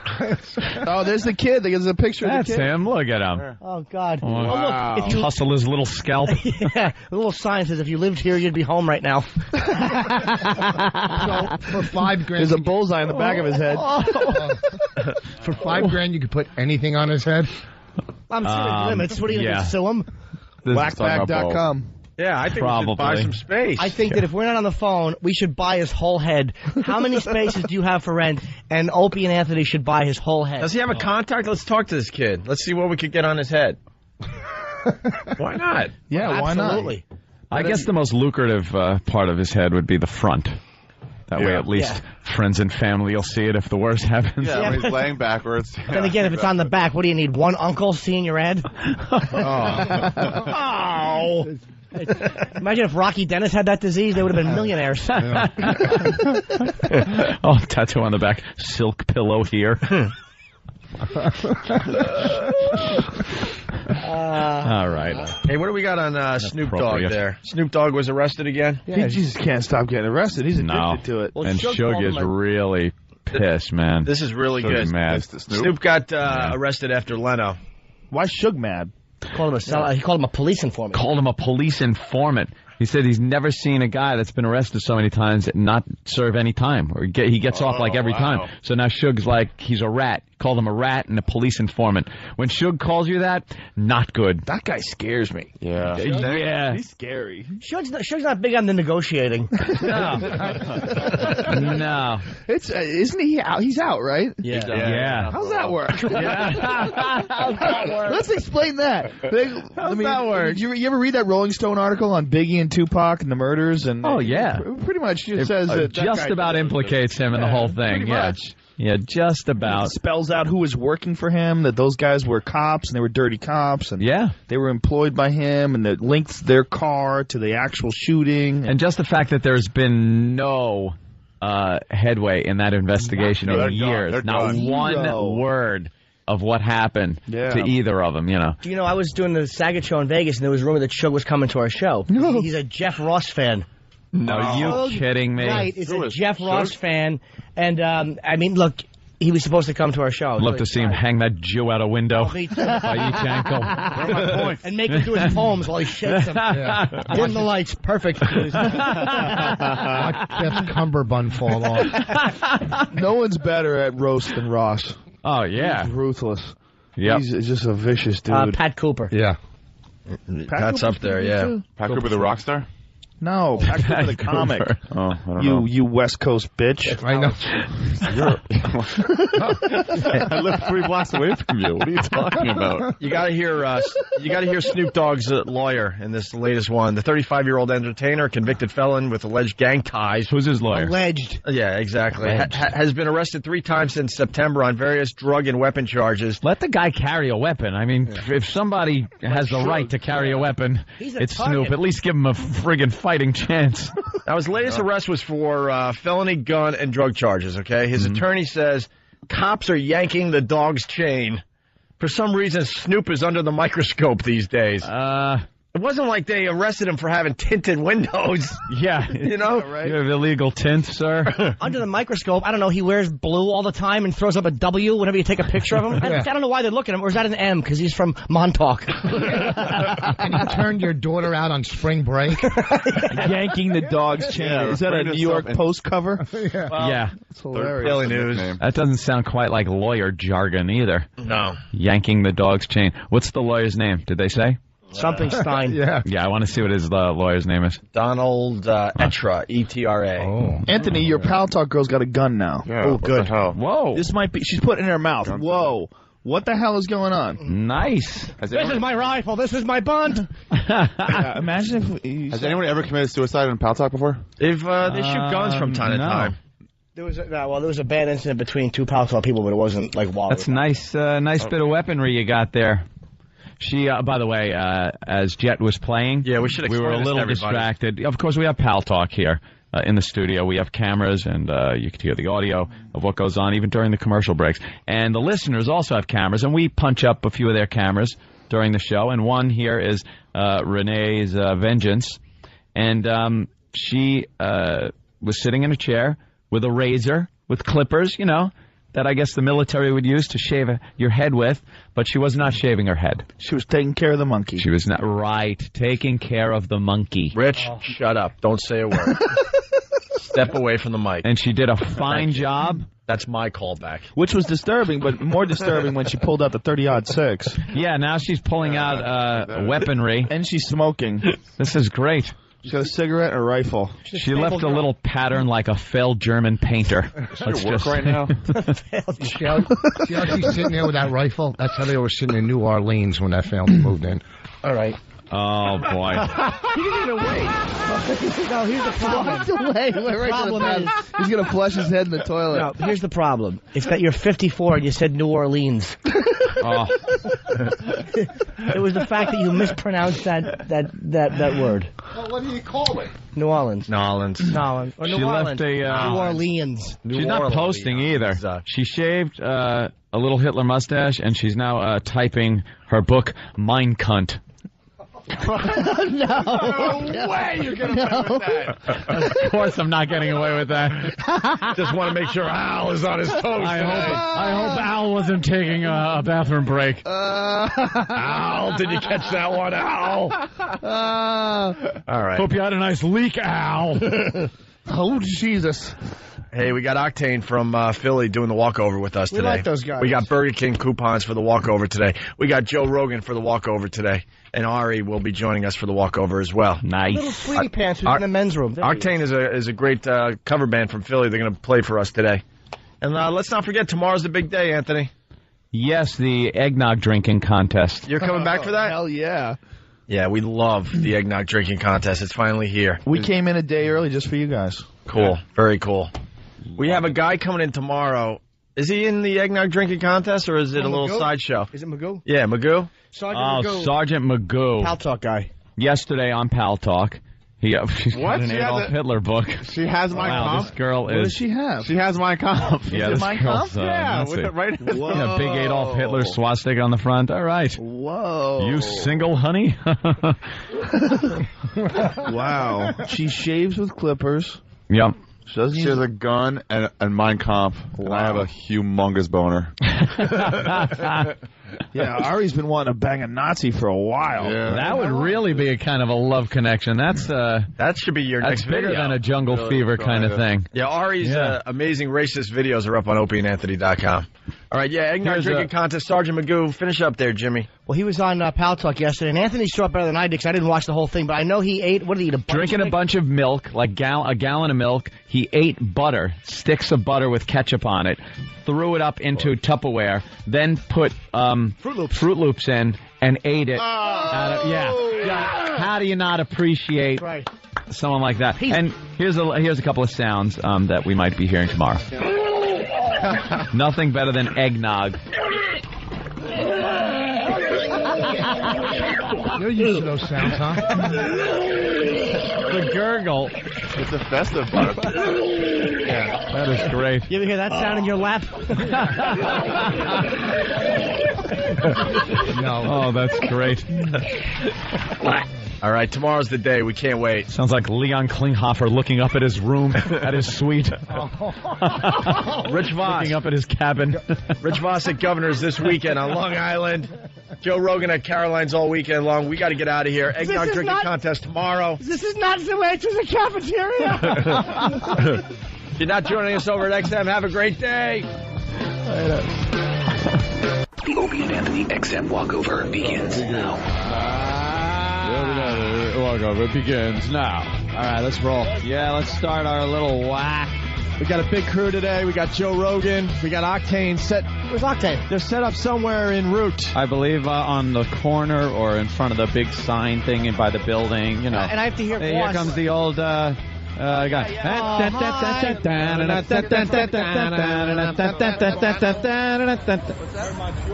The old guy with the dog. I have to listen to Voss asking childlike questions. Hi, ladies. Hello. Hi. It's old bags. What, Jimmy? I got to listen to Voss asking childlike questions to Rogan. He's saying how he met Bill Superfoot Wallace, and Voss goes, he was tough, right? His nickname is Superfoot. He was tough. His name's not Softfoot. Exactly. Jesus. Wasn't Kiss a Foot. It amazes me how dumb Rich really is. Oh, I love him. Yeah, it really not just an act. amazes me. This story about Dangerfields is one of my favorite comic stories ever. Oh, is that great? What a good joke. That's a good look to still have in this country during this time.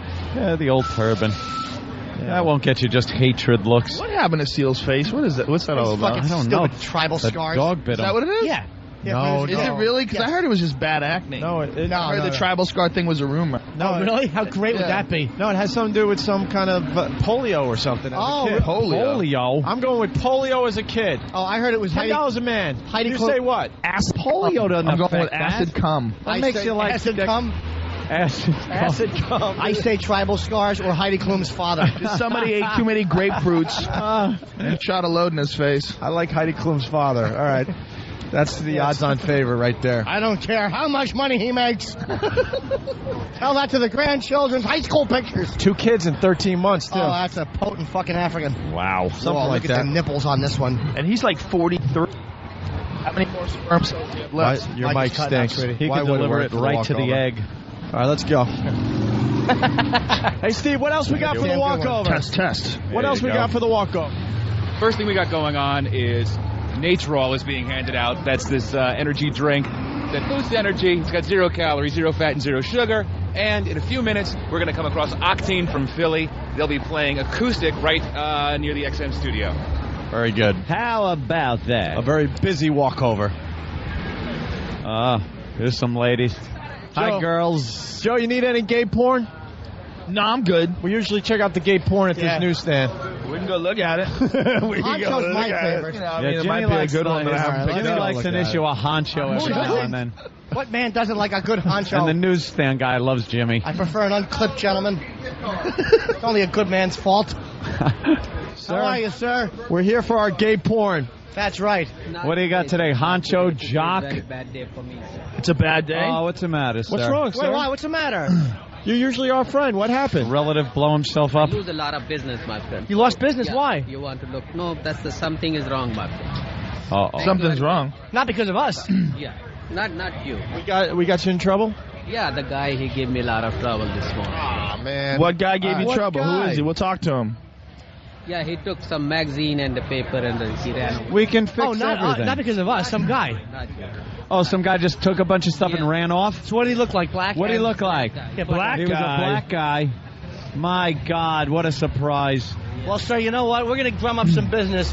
Well, how much did he take? Yeah, how much in magazines? What did he take? That's about $15-20. Did he take I'll black give you inches? $20. All right, listen. Yeah. Wow, look at this one, sir. Dick James, show me your weapon. I think the fun thing about black penises is the discoloration of the tip. Am I right or wrong? Opie just paid him off $20. looks That's like- how he rolls. Looks like Wow. two different cocks. Now you that's Photoshop. Now Doesn't you even feel a look little his better dick. today?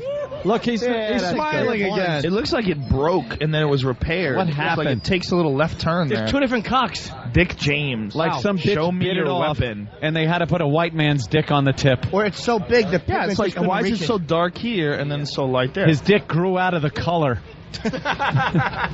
Hold on a second now. Let's go the other way. He looks like an older gentleman in the face. Comedian named Greer Barnes. Oh, look at this one. I Look like at the hair. size of that cock. I like the hair on him. And what buttocks. See, we just come. Wow. Whoa. Miguel and Andre. Oh, Those are God. that's two black guys fucking each other in the ass. You don't That's see right. that every day. Look at that, sir. He's real. That's called teaching a lesson. Yeah.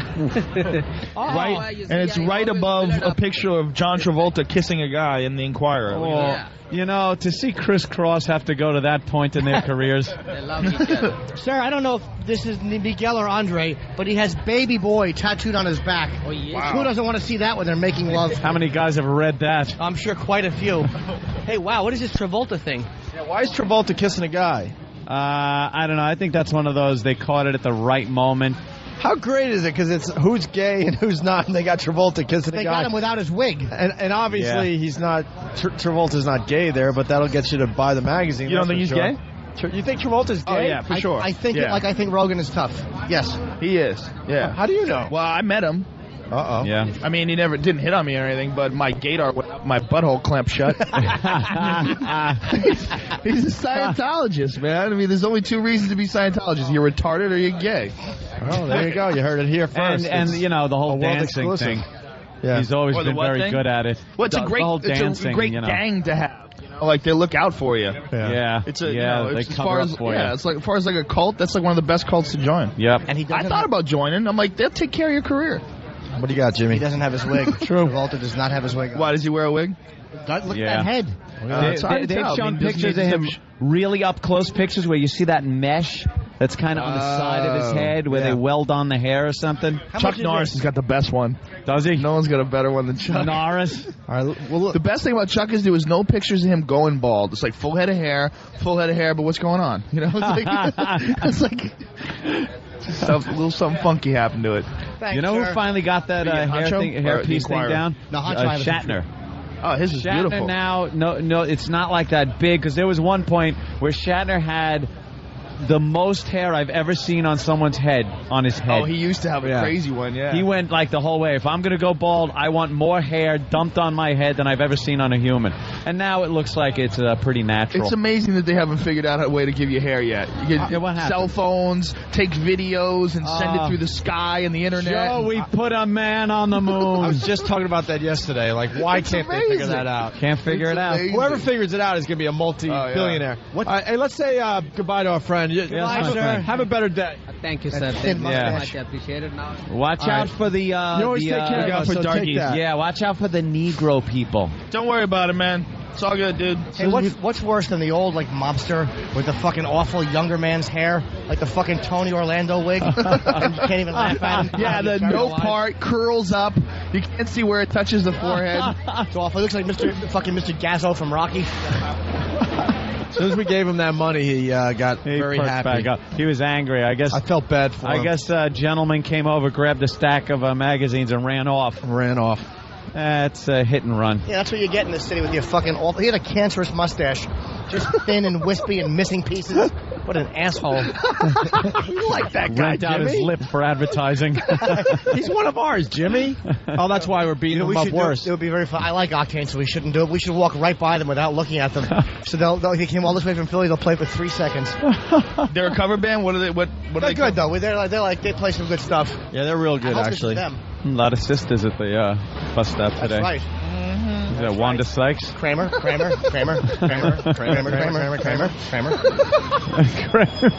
Who here loves Kramer? Oh, no. Hi, fellas. Oh, we're getting a look. We're getting a look. Are you getting a look? Get a mic on her. She is giving us the eyeball. Joe, go talk to her, because you're the toughest one here. Which one? She's angry? Yeah, because I said, who loves Kramer? Who's And she mad? turned around. It's forbidden subject, bro. We can't talk about She's that. still looking at us. You're not funny. You have a problem with Kramer? Ah, no. All right. She's just waiting to go to a shitty job, dude, and you just gotta fucking twist a blade. Yep, now you made it even worse for her. Hey, Octane, what's up? How are you, brother? You guys doing all right? Yeah. Thank you for having us down this morning. Had a fun little walk over. I looked at some gay porno. Yeah. Saw some big, rock and roll? big black cocks in a magazine. Baby Boy is in Black Inches this month. There was a rumor that they were going to cut that segment, but they didn't. No, thank God. What song you guys going to play? We're going to play Enemy off our Rise Up CD, man. Okay. Is this an original? Yes, sir. What are you, nuts? We want to hear it covered. No, it's cool. Octane with Enemy. Hit it up.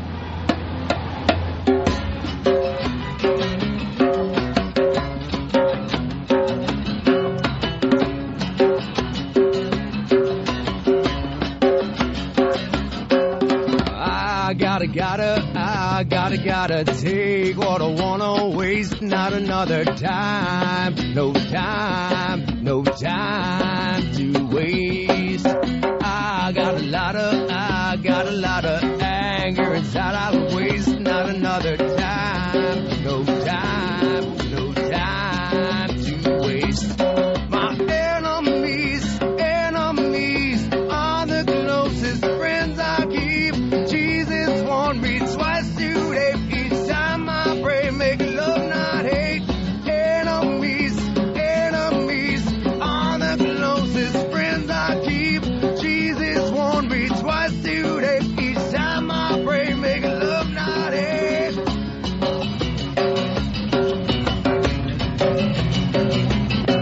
No, I got a reason for being eyes open, seeing time. No time to waste. Break down inside you, takes down your whole world, left on the tattered beat of the shattered time.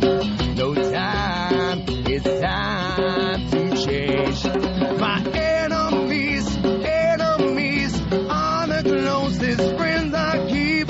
Jesus warned me twice today. Each time I pray, make love, not hate. Enemies are the closest friends I keep. Jesus warned me twice today. Each time I pray, make love, not hate. Ain't got no time.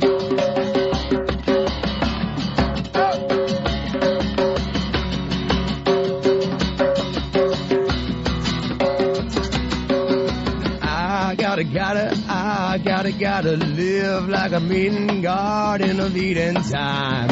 No time to waste. My enemies are the closest friends I keep. Jesus warned me twice today. Each time I pray, make love, not hate. Enemies are the closest friends I keep. Jesus warned me twice today. Each time I pray, make love, not hate. I got no time to waste. I got no time to waste. Hey, how cool is that? Octane from Philly? Yeah. Holy shit. That's a fucking great tune, dude. That Right here on the is sidewalk. really good. Unsigned. Dude, you guys got a CD? Not for long. Give me one of those bitches. Hey, let's get that on XM's Unsigned channel, man. Great, dude. That's a Give me great the CD, song, man. man. Yeah, I want a CD. We'll get Holy this done. shit. We'll get this done. We'll get it on Unsigned on XM. I like that better than Jet. That was good shit, I man. do. You know what's amazing? We can walk up with microphones, shove them in front of these guys, and it sounds great. And studio for hours, they can't figure out how to fucking do sound. Well, yeah. We walk down the street here. Here's some mics. Dude, that's a great song. Seriously, Yeah. that's a right fucking hit. It's hard to hear a song the first time and really like it. Yeah. You got to hear it right away, dude. Yeah. Right Let away. that one grow on you a little too. Yeah. Forget about it. Yeah, You'll be dude. blasting that down the road. That's awesome, man. Thank you. I'm glad you guys are digging it. Please check it out. Anybody out there, OctaneRocks.com is the website, man. Please, we're trying to spread the word. Help us spread the word. Fuck MySpace, yeah, man. Octane Rocks. Thank How are you guys not signed? Yeah, I know. no I'll shit. tell you what, Shit this is that's our signed. third release. So far, we've sold like 25,000 units. We've been all over radio stations. We've toured with national acts, and it's just like the industry is so whacked. I don't know What's wrong with those assholes? It's just very, very. You guys have a MySpace page? We do MySpace / Octane Rocks. We don't sign them. ROCKS, not the ROX. We don't mess with the X. I'm going to put you in my top friends. How do you like them apples? There you go. I'm crazy. Give me an email address. What's the There you email address go. so I can add it to my top friends? www.octanerocks.com is our website, or MySpace / Octane Rocks. Yeah, but you need an email address to define you. Octane at octanerocks.com. Octane at octanerocks.com. All right, cool. Excellent. You guys are fucking That's great, fucking man. great, man. Seriously, that was really good, dude. You guys want to do one more? man. Maybe a cover, something familiar, just to kind of rock the sidewalk here? Or if you got another jamming fucking original, man, that was awesome. That was really good. You know any Sabbath? Oh. Yeah, go familiar, just to rock the sidewalk, because everyone is remembering the first one. I don't want to fuck it up for you here. All right, that's cool. You want to cover, you say? That's how it works, know what you're though. saying. You might That's only how it have works. one I'm in you. telling you, I'm not and- even I don't gonna fuck say it it. up. That first song was so good, they can't fuck it up for me. That was a great song, man. Philly, we got to play with That was amazing. I would just keep it right You, there. dude, it's all you. Whatever you want. I wouldn't push your luck personally, but you guys do whatever you Unless want. you got a The song stage better is than yours. Enemy. You got a song better than Enemy? I think so. Fucking hit that shit. All right, let you down. Got balls. You got to respect that. Dude, Anything come goes on, on the 7. sidewalk. Octane from Philly. Here they go.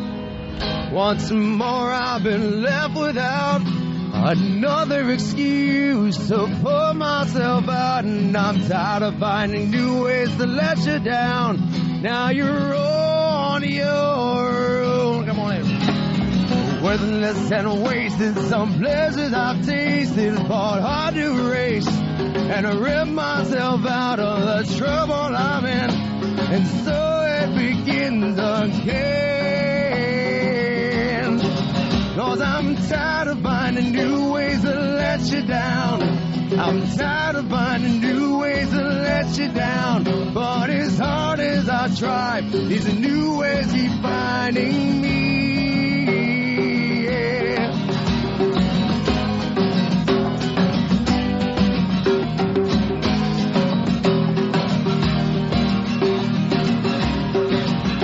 It seems like I'm caught up in a dream, somewhere here and in between. This machine built on lust so obscene, it's killing me. 'Cause I'm tired of finding new ways to let you down. I'm tired of finding new ways to let you down. But as hard as I try, these new ways keep finding me. Yeah.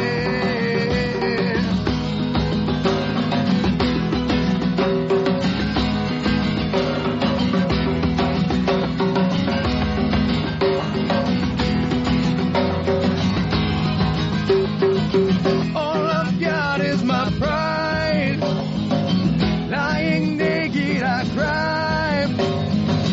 If you just look inside of me and see that I am tired. They keep finding me. They keep finding me. They keep finding me. They keep finding. They keep finding. They keep finding me.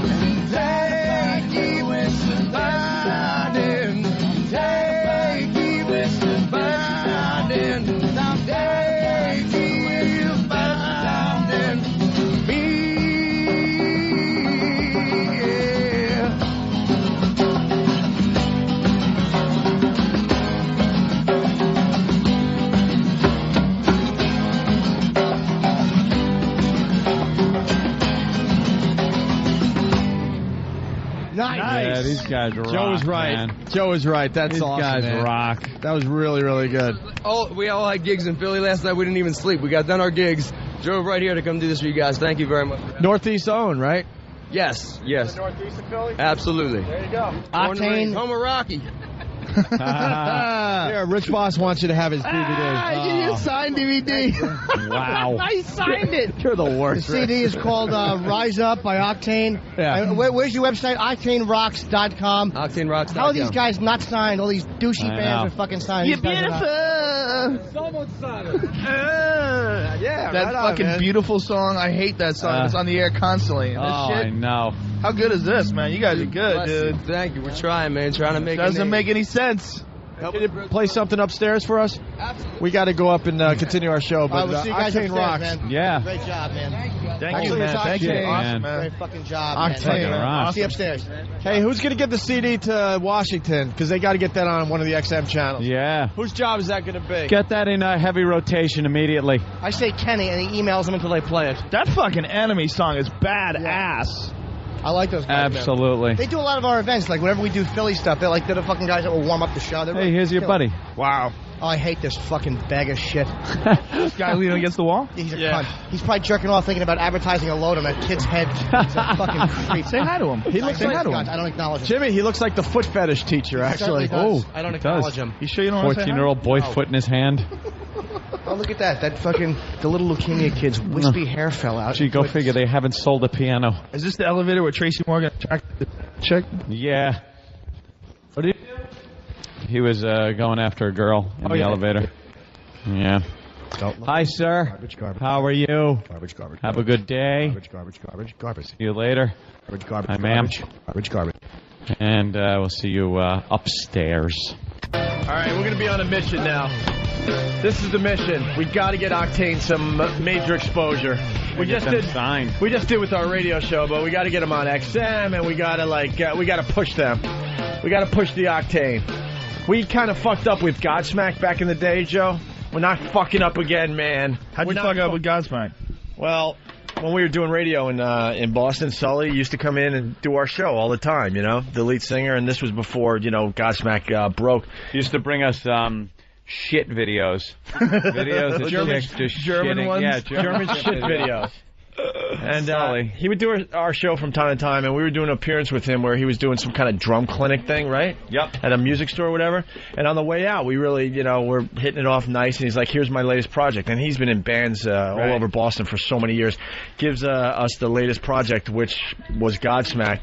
And I was so sick and delusional at this point. I got so many band CDs. Everybody in my cries career. wolf. Yeah. Everyone gives you a band CD saying this is the greatest thing. And honestly, in the beginning, I would listen to him and go, this is just crap. So he gave me the CD, and I just assumed that.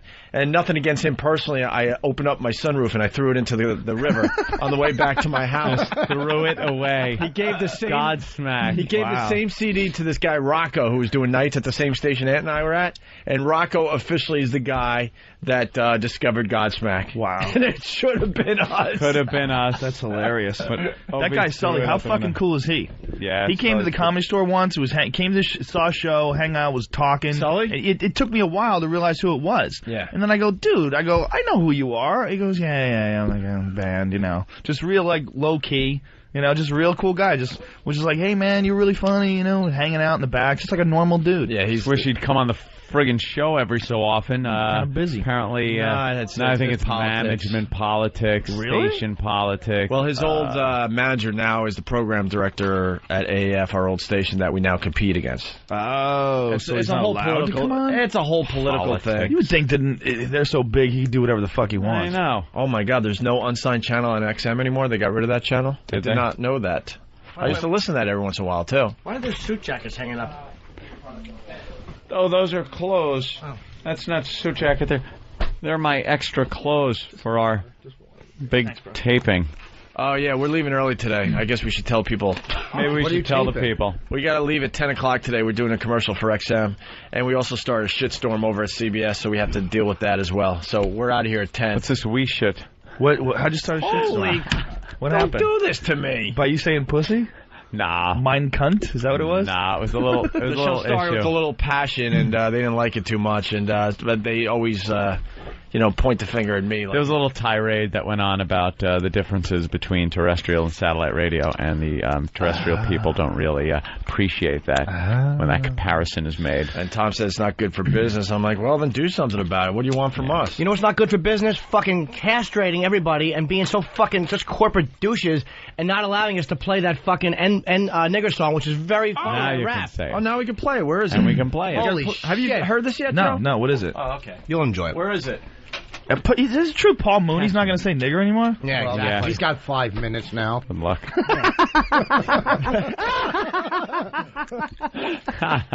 And that was Paul Mooney. Thank you. Oh, silly. Unsigned. Sit down, white people. I'm not saying the word anymore, really. You know what I'm talking about. The N-word people. Please. He got his nigga wake-up call. I guess he's never going He to got look his in a mirror again. N-word wake-up call. Kramer got his N-word wake-up call. This nigga wake-up call. Hey, Unsigned is If XM52. you had a wake-up call, you'd make it to work on time. Someone check that out. Unsigned is on XM52. We got to make sure. Oh, it is? We got to help out Octane. Fucking Octane. That Enemy song is the shit, dude. That good? I want to throw that on my iPod and work out to it today. So, Joe, we can play this over here. We can't play this on regular radio. Listen to this. It's all over the internet. That is racism. I'm not a racist. That's what's so insane about this. I'm not a racist. That's what's so insane about this.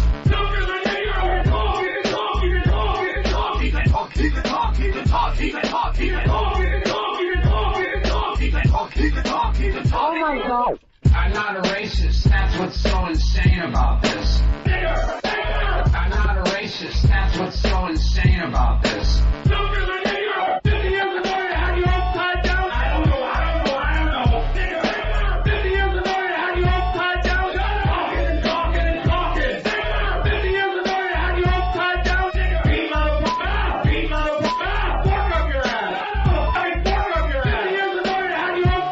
I'm really busted up over this. I'm really busted up over this. Busted. I'm very, very, very, very sorry. He's a piece of trash. The N-word. He's black, isn't he? He is? I'm black. I thought he looked Irish. What's his last name? That's not Irish. I'm not a racist. That's what's so insane about this.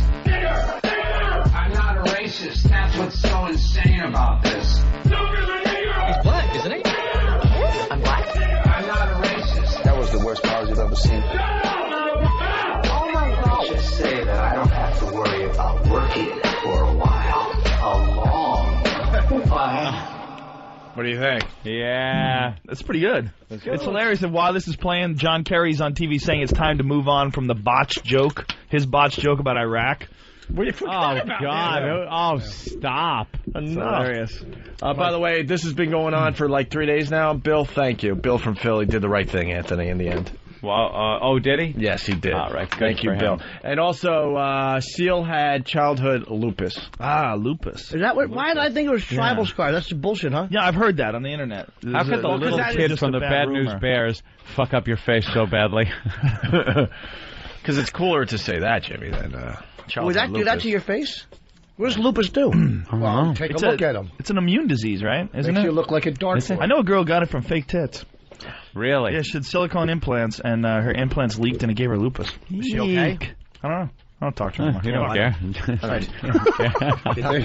They didn't leak Joe on don't you. give I a hope. shit. Actually, she's really nice. I'm just kidding. You know who she is? She's the girl from the Cherry Pie video. Bobby Brown. Get the fuck out of here. Yeah. She got the lupus from She got it boobies? from, yeah, she was on News Radio.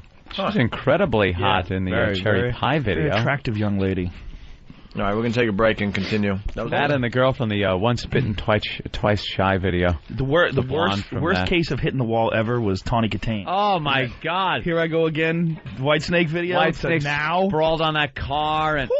And then now, crackhead. Fuck, she hit that wall. Her on running. Surreal Life. Wow. Yikes. Oh, was she on Surreal Life? I didn't see it. Yikes. Yeah, What year? really What bad. season? Like last year. Or, Really? Well, maybe a little more year than that before, now. maybe. Yeah. But I that couldn't mug watch shot of her. After Mini-Me was peeing in the corner, I was done. I was like, this is just too much. Yeah. This is too much of a train wreck for me.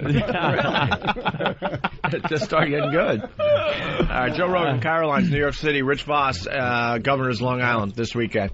We'll continue. Well, we got some audio from the Tonight Show appearance. Opie and Anthony. It's great. They're like the hottest guys on radio. Wow, that's really nice. Really nice. Opie and Anthony Show on XM Satellite Radio. It starts with an O&A plug before headlines. Opie and Anthony Show on XM Radio. Very nice. Tested. Leno approved. They plugged us like 3 times last night. Yep. The Opie and Anthony Show. The hottest show there is. Hottest show there is.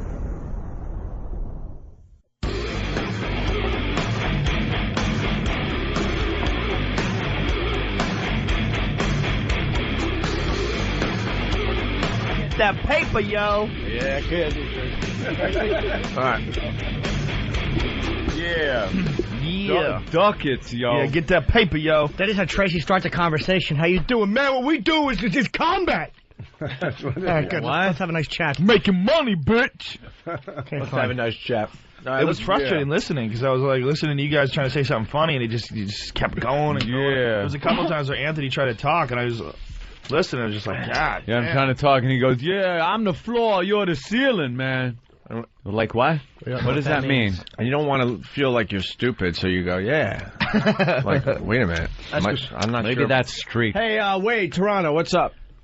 Hey, Wade. Boys, how are you? Hey, Wade, that was my deal, Wade. Hey, these are some sweet numbers, Wade. Hey, morning, guys. Cold up there, I eh? just wanted to say, man, Octane there, that was freaking awesome, man. And when I get home today, I'm going to definitely get on your website, man, and order that fucking CD.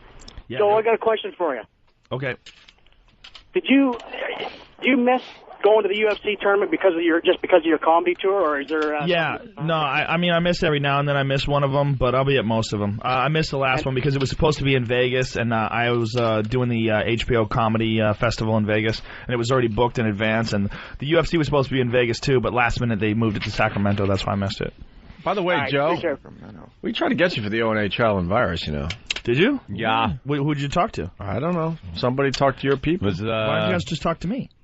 Yeah, it would have been too easy. Yeah. I don't know. No one talked to me at I'd all. have to go through so about many it. fucking channels. You were on the list. About what? My friend. Are you sure? He about was the on the list traveling for the virus? O&A Child and Virus. No Oh, one. yeah. I think wasn't it the Maxim tour that you were doing? I did the Maxim tour after that. You guys were doing the There was traveling a virus conflict before. or something going on. Yeah, for some reason, I remember hearing that. I just want to let you know, man to man, we try to get you. Well, I would have loved to have done it. We're going to do it this summer, and hopefully it'll be Well, I'll do it. I don't know what happened. No one talked to me at all, though. No one. I spoke to no one. So if I found it, I've been having problems with this kind of stuff anyway. So I'll look into it. I'll find out what the deal is. All right, very good. Because I've heard this from club owners. I'm trying to get you my club. I'm like, whoa, no one said this. Happy Feet.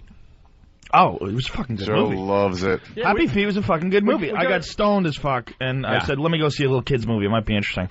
And I actually enjoyed it. Happy Feet's a good fucking movie. There's these leopard seals. I love like watching seals kill penguins.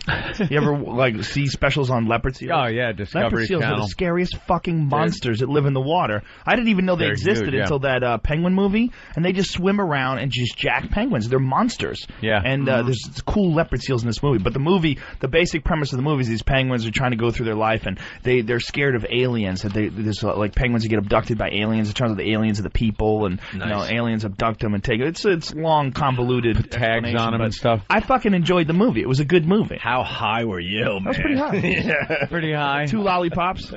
Two lollipops. I've been thinking about smoking again. Dude, let's do it.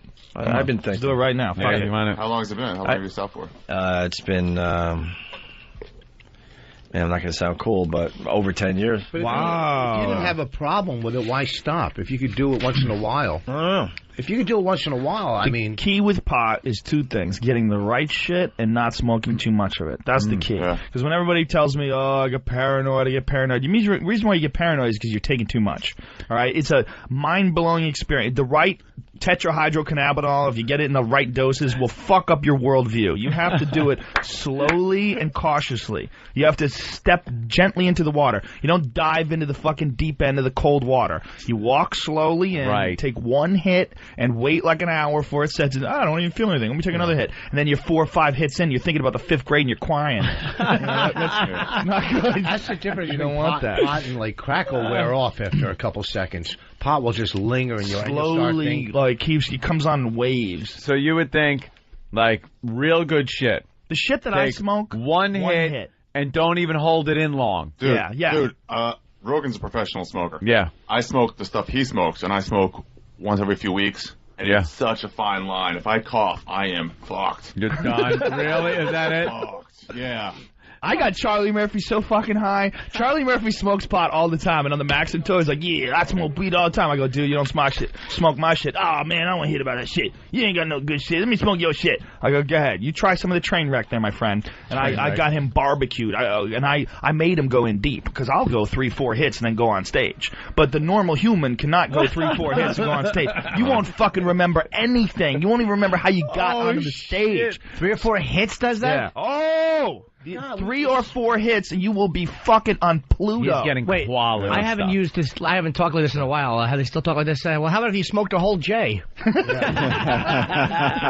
you can do it, but you got to be experienced. You got to be able to handle the matrix. I mean, it's just too strong. You can't smoke a whole and marijuana it's different cigarette. kinds of weed too. There's 2 different types, 2 very specific strains. One's called indica and one's sativa. And indica is the easy stuff to grow, and that's what most people have. And that's the stuff that makes you mellow, makes you want to sit on the couch and eat Doritos and watch TV, and it gives you the munchies. Sativa doesn't give you the munchies, and sativa it's like mostly grown in South America or grown indoors because it needs a longer growing season. It's more complicated to grow, takes longer to grow, and it's totally different high. It's like thinking about the universe, and you're thinking about atoms and subatomic particles blinking in and out of space, and you're like, whoa! You start thinking quantum mechanics and physics, and seeing people's auras and energy. I got so fucking high once. We did this Fear Factor thing where we were in San Francisco, and I had to hang out with the whole crew and eat dinner with them. And it was so boring. You know, they're so square, so I just got fucking super baked in my hotel room and came down, and I wasn't even seeing people. I was seeing, like,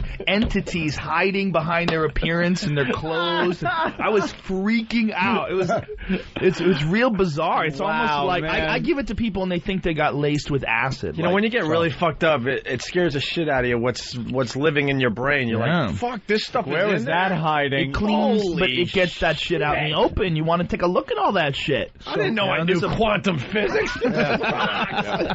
So Ralphie's smoking the first kind you're talking. Yeah, about. Ralphie's smoking munchie weed. When we got high 20 years ago, was the stuff as strong back then? See, I don't know now. It depends on who you ask. If you talk to the police, they say no. But if you talk to guys who grow it, they say there was always strong stuff around. But this weak shit right now. The thing is, in California, we have medical marijuana, so they have scientists that are working on pot, like crazy botanists that are potheads that come up with the most evil fucking strains of shit. And you can reproduce it consistently. I mean, we over and had over again. stuff like skunk weed that was so strong that you know. Well, now they have THC percentages. Like, they'll tell you the content. In the pot? They have it all nice. broken down. What about the calories? It's like nutritional value on a can of corn. In the weed? How many calories in a joint? Well, you know, when I want to sound cool around all the teenagers, I'll go, hey, you got any Thai stick? Yes.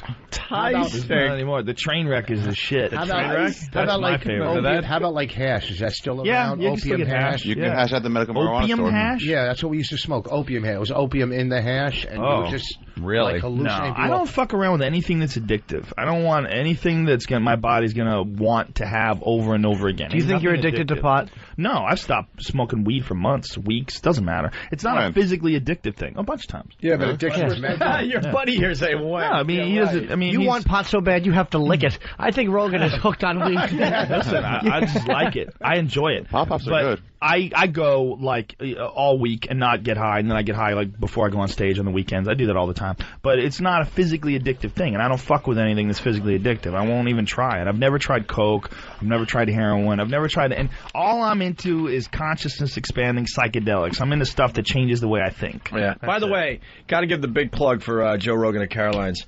When we weren't working, I was just wandering around L.A. and walked into the Comedy Store, and he was on stage and did an hour of just amazing fucking comedy. So different than most of the guys working today. Yep. It's so Thanks, man. It gets deep. It makes you start thinking, and there's a ton of laughs in there as well. I finally recorded a CD. I've been putting this Did off you really? forever. Yeah, it's I done. would love it. It's called Shiny Happy Jihad, and it'll be it's done. It's completely finished, and it'll be out in Comedy Central in a couple months. I highly recommend you see Joe Rogan at Caroline's this weekend. Sorry, Rich. No, hey, listen. Well, because he's competing against you. No, but if you're on Long No, Island, he's then not. go Voice see of the Governor. It's totally different market. All right, good. He is so funny. There's never a time I've seen Joe not have a good set. You just sit there and there's certain comics. And it's different every time, right, Joe?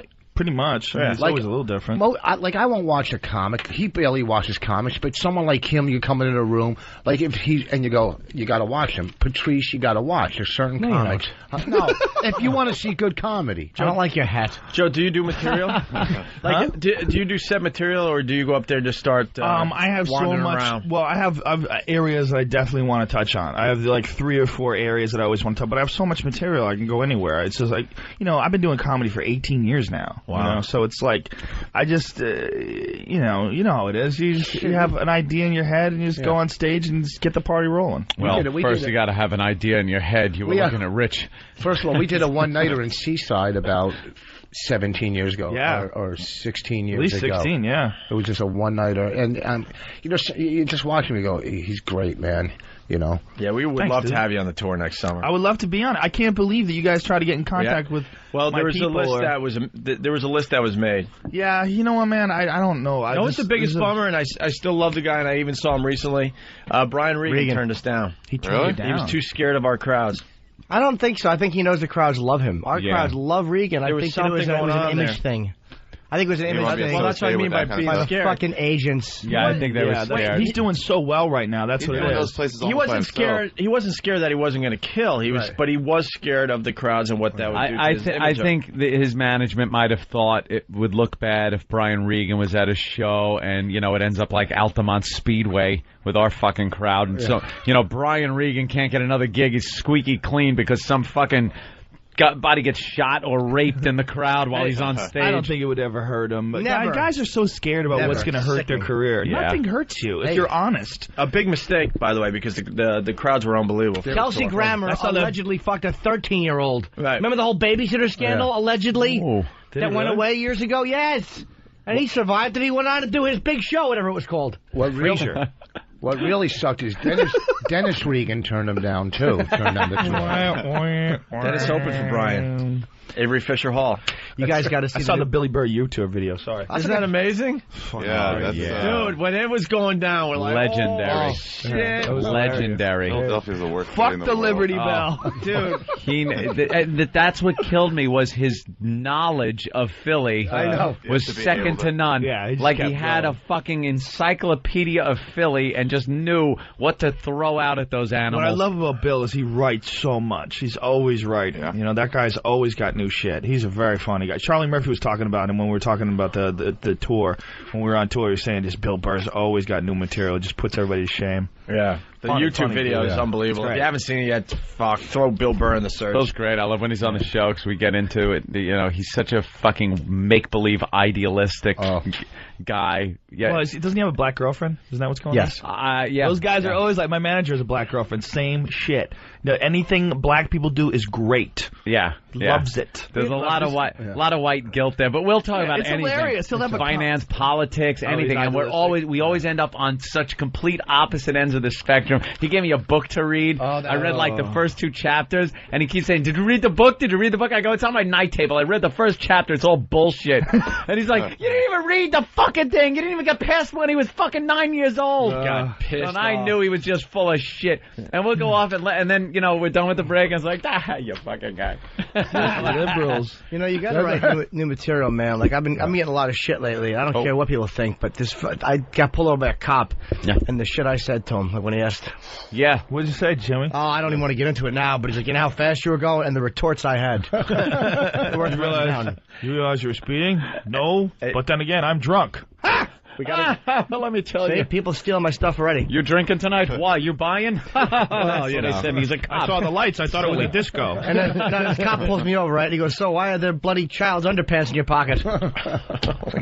What? That's how it starts. I'm not going to give away the punchline. Because I haven't sold them yet. Go see Jim New Year's Eve, and he'll have the punchline for you. Atlantic City, baby. Atlantic City. Hey, we got a question for Joe Rogan. Jim in Illinois, what's up? Hey, man, it's Jeff. Hey, Joe, as public as you are about getting high and everything, aren't you ever concerned about being made an example of like they did Tommy Chong?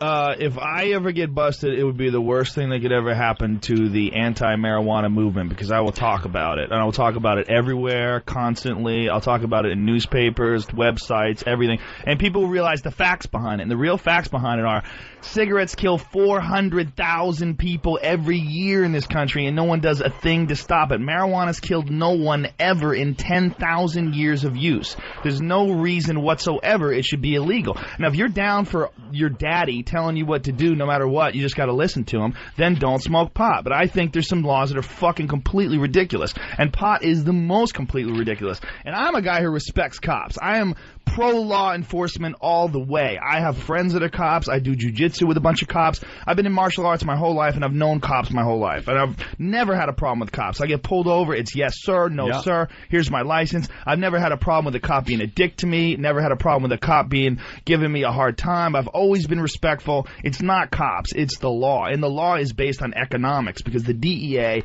is a gigantic business now. And it has nothing to do with protecting people, has nothing to do with making sure children are okay. Because why is liquor legal? Why are prescription drugs legal? Why is it so easy to get someone on Prozac and so easy to get people on Zoloft and all these different drugs that are designed to change your mental chemistry? And that's not what it's about. It's all about economics. And but you said no one's ever died from pot. You never. Can't say, well, how do you know somebody's never in a car accident because they were? Well, that person's a fucking retard. Yeah, retards get in car accidents anyway. Yeah, you get in a car accident if you were doing text messages. Yeah, how do you die if you're in a car accident? You were going 8 miles an hour. By the way, I disagree. I disagree that it's economics. I think it's more, because I think they make more if they tax it. I think it's more of an ideological thing where, like, the same reason they're against stem cell research. The pot is just seen by people as a get-high drug like cocaine. The perception of it is what the problem is. I think they can make more taxing it than they do allowing the DEA. But you can't patent it. It grows. That's the problem. You can alcohol is very tough to make. It's difficult. You got to get a tobacco. It's very tough. Tobacco, yeah. Tobacco's tough to grow too, bro. It's not an easy drug to grow. Marijuana will grow everywhere. If you had a crop duster plane just flew around dropping seeds, you come back in 3 weeks, you'd have pot everywhere. Yeah, but here's the thing too with pot, reality. And they also look. Anybody that's doing heroin or coke or addicted usually started with pot. So what? So what? You can start with alcohol and go right to heroin. Yeah. That's the gateway drug is a ridiculous argument. Because usually they didn't start with pot. They started, breaking into the old man's liquor cabinet. The real problem is people have drugs, and it's all drugs under one umbrella. When you put everything under an umbrella, you negate the reality that there's totally different reactions that your brain has to these substances. Caffeine's a very serious drug. 10,000 people a year die from caffeine. Nobody dies from pot, and it's illegal. Pot's not heroin. Yeah, it's not heroin. It's but not it's an crack. illegal drug, so it's under the same umbrella. It's Schedule 1. It's more illegal than cocaine. Cocaine is Schedule 2. There are people doing fucking major time for weed. Yeah. And people that have killed people. Yeah. That get out before, a guy that's stealing weed. My mom views it as pot and heroin. It's pretty much just drugs. Yeah, it's drugs. Well, most people do if they're ill-informed. Most people don't know. The real reason why pot was made illegal was completely economic, and a lot of people don't know about this, but marijuana was made illegal in 1935 because they came out with a product called the decorticator. See, before that, hemp was a huge crop, and it was used to make the decorticator. Hemp was used to make parachutes and paper and all sorts of different things, but it was used mostly by slaves. They used slaves to turn the hemp fiber into pulp. Well, it was once 1865, when slavery was outlawed, they started using cotton more often. And then in 1935, it was on the cover of Popular Science magazine, hemp, the new billion-dollar crop. Mm-hmm. And William Randolph Hearst owned the newspapers, and he also owned all these paper plants. And hemp is a far superior paper. He was going to have to transfer all of his paper plants into hemp paper. And so instead of doing that, what they decided to do was go after the hemp industry by making marijuana, this street slang for this drug, but which it wasn't even. Marijuana was a slang for a Mexican wild tobacco leaf, and they attached it to cannabis. They attached it to hemp and said that this is what they use. Marijuana is making these blacks and Mexicans rape all these white women. So Congress outlawed marijuana, not even knowing that they were outlawing the crop hemp. They didn't even know what they were doing. And that was 1935. Then they came out with all these movies, Reefer Madness, all this crazy shit, and they kept pumping out this propaganda. And to this day, it still persists because of Harry Anslinger and because of William Randolph Hearst. That's the only reason why pot's illegal. It's perception then. It's a perception of pot. But it's economic. I mean, the DEA is a monstrous institution. There's so many people with corporate prisons, with privately owned prisons, and all this money in the DEA and all this money in the prisons. 50% of the people that are in prison are in prison because of drug offenses. And out of those drug offenses, something like 85% of them are marijuana. I mean, that's unbelievable. That's a lot of fucking people. That's millions. That's a lot of money. And that's where it's economic. And that's why you can't just make it legal. Then just chaos. People would be out of jobs. Everything would go crazy. Lobbyists. There's too much. The beer does it. When you see all those ads for like the marijuana ads or the drugs, like you support drugs, you support terrorism, those are all by beer companies. Alcohol companies sponsor those fucking ads. They make those ads. They don't want marijuana to be legal because it would fuck them pot up goes well with a nice cold beer. I think it would help. Just a question about the they should get along. about the prison thing, because if they're putting guys away from prison, I mean, it costs a lot of money to keep a prisoner in, X amount of $1,000s a year. And plus they have to keep building prisons to put more people in, which costs the state a lot of money. But they're private. They're private. Have they privatized prisons? Yes. Fuck yeah. It's huge. It's huge. All right, listen, I hate to interrupt, but we got to leave. Well, you got another hour with fucking Joe and shit cakes. We got to go. We have to leave early today. Yeah, we got a meeting. We're filming an Big XM Wig. commercial. We asked Joe to stay, and you're going to stay? Sure. All right, you got Voss to work with. It's going to be the Voss Amazing Racist. And you got the Amazing Racist, Ari. And you got Octane. Fit them in? Fuck yeah, man. Fit them in to do a song or two? Yeah, man. I want to hear this song. See if we can play that Enemy song, the actual studio version. You can do that as well. Dude, can we do that? You got between now and 12. It's up to you. Okay. When you guys doing for the commercial? But honestly, if you want to bail at 11, you can do that too. Whenever you want to end. Okay. But you got to 12 if you need it. What do you think, boss? Hey, I'm down. And you got I love doing it. You got Than here. Okay. He'll work the phones and Cool. kind of direct you a little bit. All right, let's if do you it. need it. Sounds good, man. And you can take like 2-3 breaks an hour. Okay. Jesus, that was easy. I know. Whatever you want to do. So you guys going to West Palm? Tomorrow. Yeah, but we'll see you tomorrow. Are you coming back in? Yes. to do Yeah, the show we're tomorrow? doing the show It'd be tomorrow. funny if for an hour all Rogan said is 212-757-4100. 212-757-40. Just gave out the Caroline's number. You should do that for an hour. You know what though? Even if he does that, Who do you think he is? people will listen. All right, Joe. All right, gentlemen. You want to take a break and pleasure, then come back gentlemen. with Joe? Yeah. All right, we'll take a little break. I'll take a leak. All right, they'll take a leak. The show will continue with Joe Rogan, Rich Voss, the Amazing Racist, and Octane from Philly. That's a pretty good combo right there, guys. With Dan on the phone, so. Coming up next on Opie and Anthony, Jim Norton sings. Forget me not, you sightless twat. Your dog just shit on my rug. Thought that was pretty fucking funny, didn't you? How's that for a sketch? The Opie and Anthony Show. We don't do sketches, stupid.